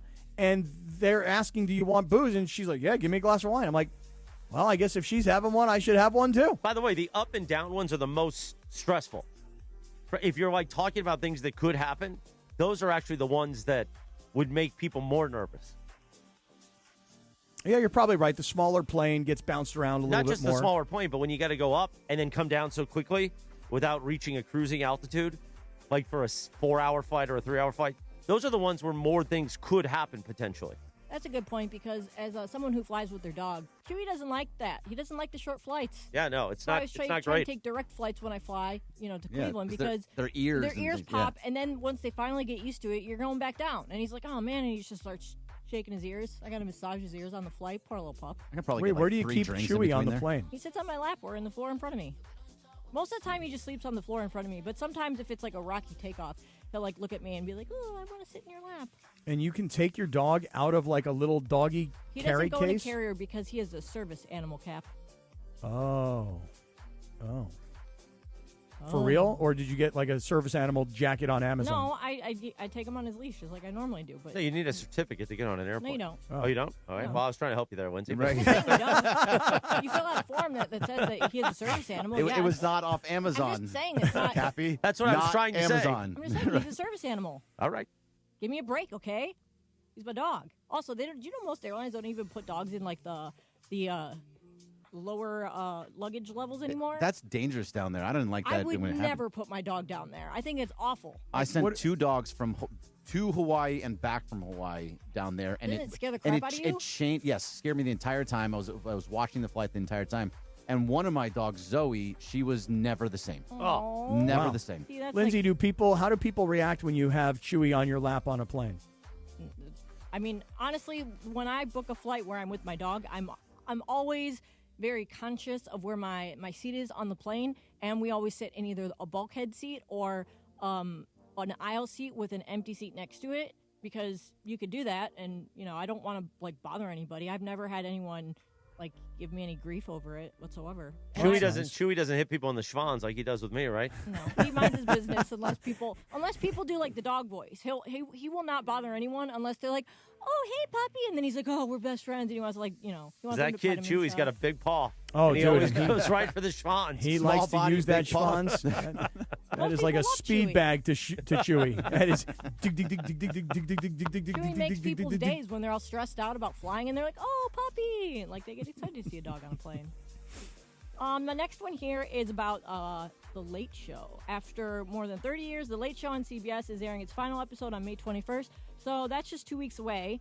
And Stephen Colbert, who took over from David Letterman in 2015, has lined up former President Barack Obama and Sally Field for his final week of guests so far. CBS called the cancellation a purely financial decision, but it drew a lot of controversy, remember? Yeah. David Letterman, for one, he publicly said that the network was, quote, lying weasels, which sounds like something that Christopher Morales would say. Definitely sounds like something that Letterman would say. Lying weasels? Yeah. I kind of like that phrase. Chris lying would weasels. say scumbag. You're right. Lying scumbag. right. But I like the term weasels. It's a good one. But if something's not making money, I actually wouldn't be upset. But Well- it doesn't make money, right? No, that's what they said. But honestly, if it was making money, they wouldn't get rid of it. Well, right. I mean, they actually said when they did make this announcement, which was, what'd you say, over a year ago, they started to tell you how much money it cost to produce that show. And then you realize how people are not consuming those late night TV talk shows the way we used to, when that's kind of all we had, when there was Letterman and Leno, and that was the deal. Even back then, you even had what's the other guy's name, the tall guy with the blonde hair, Conan. I mean, that's what we watched those shows. When was the last time anybody here's watched a late night show? I haven't. I don't think I ever have, really. I mean, I Live? used to be a big Jay Leno kid because my parents were big. Actually, my parents weren't, but the Italian Stallion was a big Carson kid. Or not, he was a Carson guy, so I grew up around that. So I was into Jay Leno, and then once I got older and things changed, I did Conan for a little while. If I'd be up late, I was really into Conan. And when he spun off and did his own thing, I supported it because I thought it was fair. Like, what had happened to him wasn't fair. So I really supported it. And then guess what?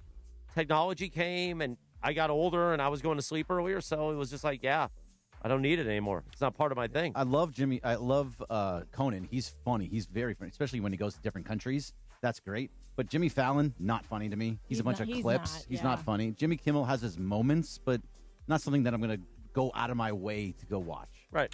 By the way, Chris, if you're a Leno fan, I was walking by the other day in Hermosa, the Comedy and Magic Club, and Jay Leno's performing there. I mean, if you're a Leno fan, you go see him in front of a couple hundred people. Yeah, I don't need to do that. But now you're done with him, huh? Well, no, it's not that. I watched The Tonight Show. I don't need to, I wasn't a Jay Leno guy as much. I mean, he did a great job. Nothing against him, but I don't need it now. And the rumor about Jay Leno is that he never touched his Tonight Show money, that he lived on his comedy money because he never stopped that, and that he's worth a gazillion dollars. Well, there was a movie called Comedian. Have you ever seen this movie? No. So it's Jerry Seinfeld. Jerry and Jay Leno go to visit Bill Cosby backstage at a concert, right? And Jerry winds up saying to Leno, he goes, "I don't understand you, man." He goes, I just don't understand you as a person. And Leno's like, "What's the problem?" And Jerry's like, "You make $25 million a year, and you live like you're completely broke. The only thing you ever spend any money on is your car collection. Now, I appreciate the fact that you like cars, but you literally spend no money." And Leno said, "I'm still so fearful that I will lose my job, not have a way to make money." And his only backup job, this is Leno talking, his only backup job was going to be a housekeeper in a hotel. So that's what he thought. He thought, if I lose this job, I will be broke and I will be a housekeeper at a hotel. And Jerry's like, "You're out of your mind, man. You're making $25 million a year." But that's the sickness inside of his head. Well, he does have a lot of cars. Yeah, he does. Like Does have a lot of crazy cars, one-of-a-kind cars. Mm-hmm. He also, I know he does a lot of stuff with Yamaba when they give away cars. Yeah. Like, he's like the car guy. And it's really cool. Here's the reality. If something doesn't make money, it goes away eventually. In the media, especially in today's media business. So for all the people that love to hate us, if we didn't make money for our company, which is not ESPN or the Walt Disney Company, it's Good Karma Brands, we would not be here anymore. All of us. Yep. So that's it.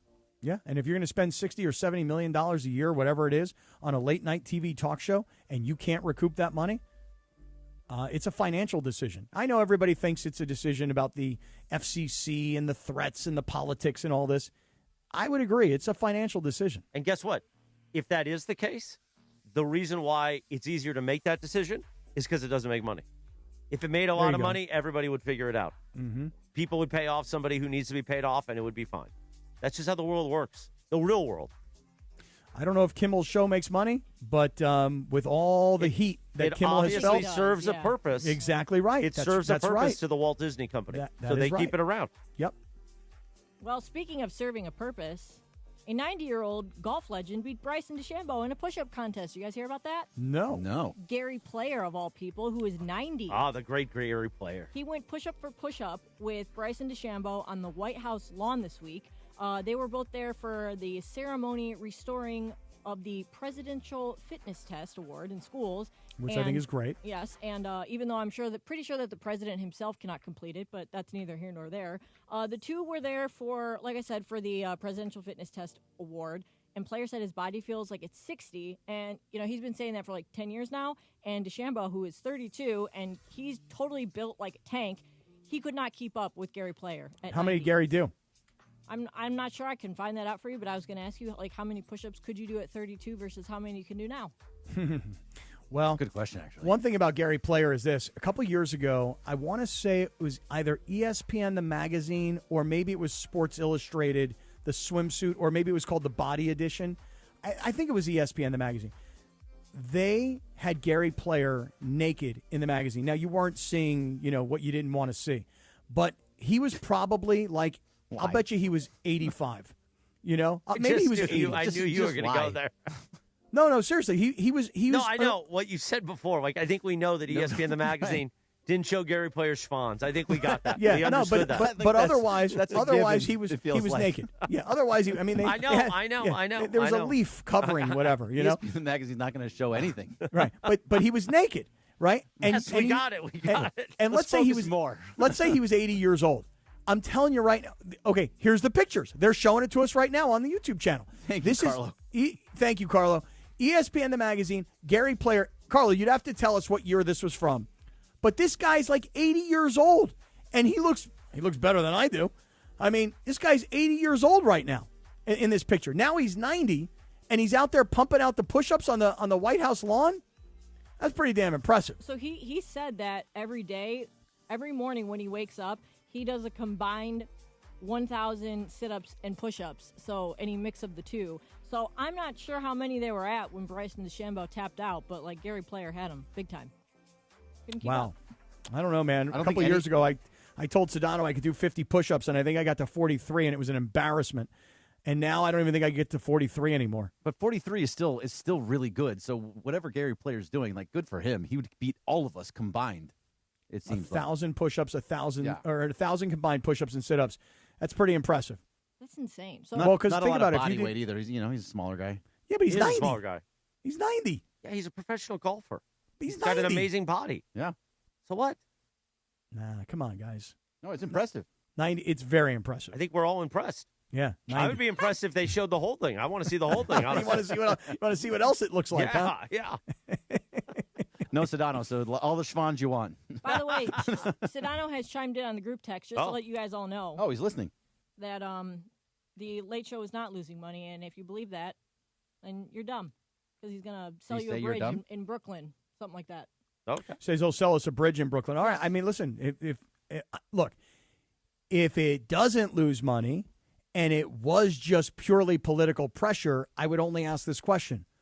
Why did they give him another year? Maybe he was talking about Jimmy Kimmel because we did mention that too. Because Jimmy Kimmel definitely doesn't lose money. I would say. I would guess. Mm-hmm. He's got a lot of sponsors. And I think part of that is, and again, I don't know the financials, but CBS is in a different situation than ABC and the Walt Disney Company. You know what I mean?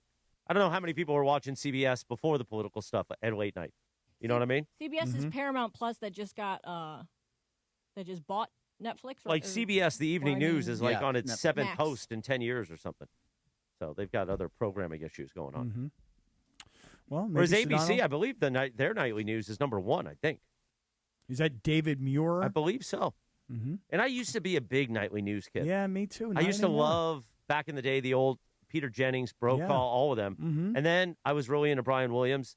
And I still was a fan. I followed him even when he tried other things after the whole scandal with the misinformation. But now, again, I just don't really have the time. And consuming news like that in a 30-minute block at 6 p.m., Yeah, who does that? The news is very depressing. Right. It's too depressing to watch. I have to, when I go home and see my mom, she's a news person, and it's funny because she watches local news stations, and the ones that she watched, they start at like 4 o'clock. They start an early newscast at 4, and they keep doing them through 8 p.m. Yeah. And I'm like, this is literally the same thing over and over and over again with different people saying it. Like, why do you even watch this? I'm surprised they even have different people. I have a friend of mine. She's been a newscaster for 40 years, and now she literally sits there by herself. She writes her news. She reads her news. And then they put it up, like you said, Lindsay, at 4 o'clock, and then they pretty much replay the entire thing at 5 o'clock. I mean, I don't even know, like, who's watching, who's sitting down like it used to be back in the old days. A lot of people do, Elderly, though. yeah. Really? The numbers are still decent, yeah. Are they? The numbers for nightly news still beat cable news combined almost. Well, I feel like the nightly news is a little different because it's worldwide, and it's also like has a little bit more of a storytelling aspect to it, where I feel like a lot of the local news, from what I've seen, because I don't watch it, but every time I go home or when I occasionally have it on like after a game, it's a lot of like dread and so and so's missing or kidnapped or killed or car crashes. Like it's pretty sad. I also like bad news. I loved Lester Holt too. I was still Lester Holt was good. Is he still doing the NBC nightly news? I don't think so. Yes, he does. He does. Lester Holt, really? I think he does. He does. don't He think does so. Nightline or Dateline. I mean, I know he does Dateline, but I think he retired from the nightly news. I thought so as well. I don't know. Who else? Who else did we grow up seeing? We grew up with Peter Jennings, who you mentioned. Love Peter Jennings. I guess Walter Cronkite was the old school guy when I was a little kid. Yeah, that's going back a long way time. back, yeah. Peter Jennings, Ted Brokaw. Koppel. Ted Koppel. Well, that was Nightline. Right, Ted Koppel. Yeah, I remember Ted Koppel at Nightline. Yeah. Right. You mentioned Brokaw. Brokaw, when I was a little kid, Brokaw was the host of the Today Show with Jane Pauley. Remember that name? That's way back. Yeah, that's way back when. Yeah. See, I'm a fan of 2020. 2020 is pretty good. I remember as a kid because you had TGIF on Friday nights, and then here came 2020 TV at 10 o'clock. Yeah, great show with Barbara Walters, and then who was the man? The one that was a jerk to her. Barbara Walters, 2020, and there was a male host as well. Yeah, no, it was Barbara Walters and a legend. Hugh Downs. Hugh Downs. Oh, Hugh Downs and Barbara Walters. Yeah. Wow. Yeah. Good pull, Bergie. That was a good pull. Yeah. Those are fast fingers right there, Oh, Paul. he's got fast fingers. Quick fingers, This absolutely. kid is known for fast fingers. Absolutely am. Thank you very much. I'm just looking at this picture of Barbara Walters and Hugh Downs. Oh, man. Hugh Downs, 2020. Was he the one that was mean to Barbara? Or was it I don't know. I think that was the earlier guy, the original. That might have been the earlier guy. Chris, you should have done something like, we lost him in 2020, Hugh Downs. Did he die in 2020? Yeah, I'm just looking here right really? now. And by the way, apparently at 99 years old. Wow. Oh, Born- speaking of, I think David Attenborough turns 100 either today or tomorrow. 100. Really? 100 years old. That's crazy. David Attenborough. I don't know who that is. Really? Yeah. His birthday is May 8th, so tomorrow. Yeah, tomorrow. Who is he? I'm looking at him right now, but I still don't know who he is. He does all Sir of the David voiceovers Attenborough. for the The planet. plant life and everything, like the climate and all that kind of Talking stuff. about the dinosaurs. Right. All the things. Oh, does he ever talk about, I'm not going to do the joke. You saw it was right there. Yeah, it was. About the dinosaurs. It was right there. It is. You could have You had might it. as well just finish it off. No, I'm Right. not going to. It was a layup. Listen, Fast Fingers, I'm not going to finish it off. Hey, Captain Condiment is not talking to you, Mr. Fast Fingers. These are the names that's going around this room right now. Right. Fast Fingers and Captain Condiment. There's an afternoon show if you ever heard one. Hey, listen, that will be one day. Yeah, right. Well, I would like to not sweat the small stuff today as we get ready for the Lakers and the Thunder game, too. Oh, we're out of stuff, huh? Well, it's not small stuff that we're worrying about. Yeah, I we're guess worrying about big stuff. Don't sweat the small stuff for Thursday, May 7th, 2026. Think of your problems as potential teachers. When we accept our problems as an inevitable when we accept our problems as an inevitable part of life, when we look at them as potential teachers, it's as if a weight has been lifted off of our shoulders. Well, I stumbled 17 times through that, but we made it through. It was a short one, luckily. Well done. I got to stretch out my mouth. Maybe that's the problem. Is that the deal? You got a You know, tight mouth? Mucho used to do that all the time before he went on the air. He me would see. stretch out that mouth. Ah. He'd be doing that. I'd be like, what the hell's he doing? Pops, what are you about to do, man? He's like, hey, athletes stretch their hamstrings? He was stretching out that mouth. Right. So you didn't exactly stumble. right. Because if I stumbled, he would throw a card at my head. Oh, yeah, I bet. I bet he would back in the old school days. Take that cart right off the rack and throw it right at you. Oh, he was good at that. He had a good aim, too. Yeah? Yeah. He'd get you in the top of the head. He'd get you in the butt. Where'd he get you? Sometimes it was point blank, right to the face.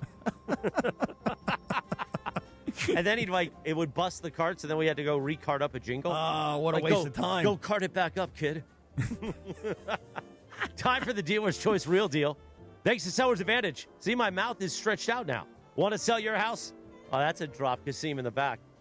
Before you call an agent, call Seller's Advantage. They'll buy it as is with a competitive cash offer. No repairs needed. They make selling easy. Call 888-390-AS-IS for a no-obligation offer or visit sellersadvantage.com. Providence Realty, DRE 01915-212, Cappy.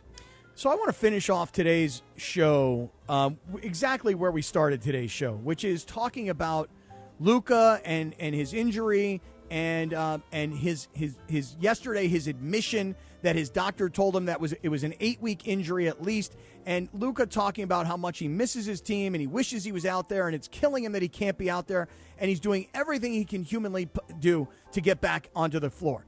And it's not going to happen. And it shouldn't happen.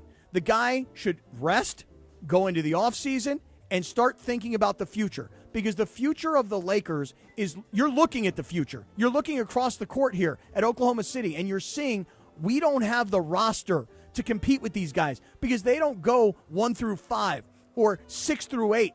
They go 8 through 11. They just keep throwing bodies at you. So, hey, Luca, you need to rest. But here's why I brought this up. I don't know if anybody read the LA Times this morning.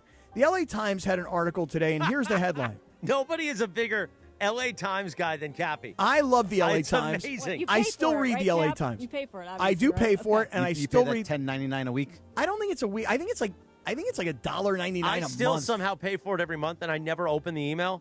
And I've tried to get myself removed from it, and I can't. Yeah. I still read the LA Times. To me, it is still the paper of record, even though you're not physically hand-holding the paper anymore. But listen to this headline. Frustrated Luka Doncic breaks his silence. Doctors forecast he'd miss the Thunder series. Okay, fine. Then I get to this paragraph, and tell me what you guys think about this paragraph. After Doncic and Reaves were injured, the Lakers shifted their focus to extending their season long enough for their leading scorers to return. Pause. Does it say pause? No, I'm pausing because I want you to hear the next sentence and tell me what you think about this. Who wrote this for the Times? This is I don't know this woman. Her name is, I'll spell it. THUC is her first name. NHI, and then last name Wynn. Tug Wynn. Yep. Yeah. How do you say her name? Tuck. Okay. So I can't, Happy. So here's the thing. Let me just read this sentence to you because this blew my mind. After Doncic and Reaves were injured, the Lakers shifted their focus to extending their seasons long enough for their leading scorers to return. Here's the next sentence. It worked for Reaves, who made a miraculous comeback from a grade 2 left oblique muscle strain 1 day short of 4 weeks.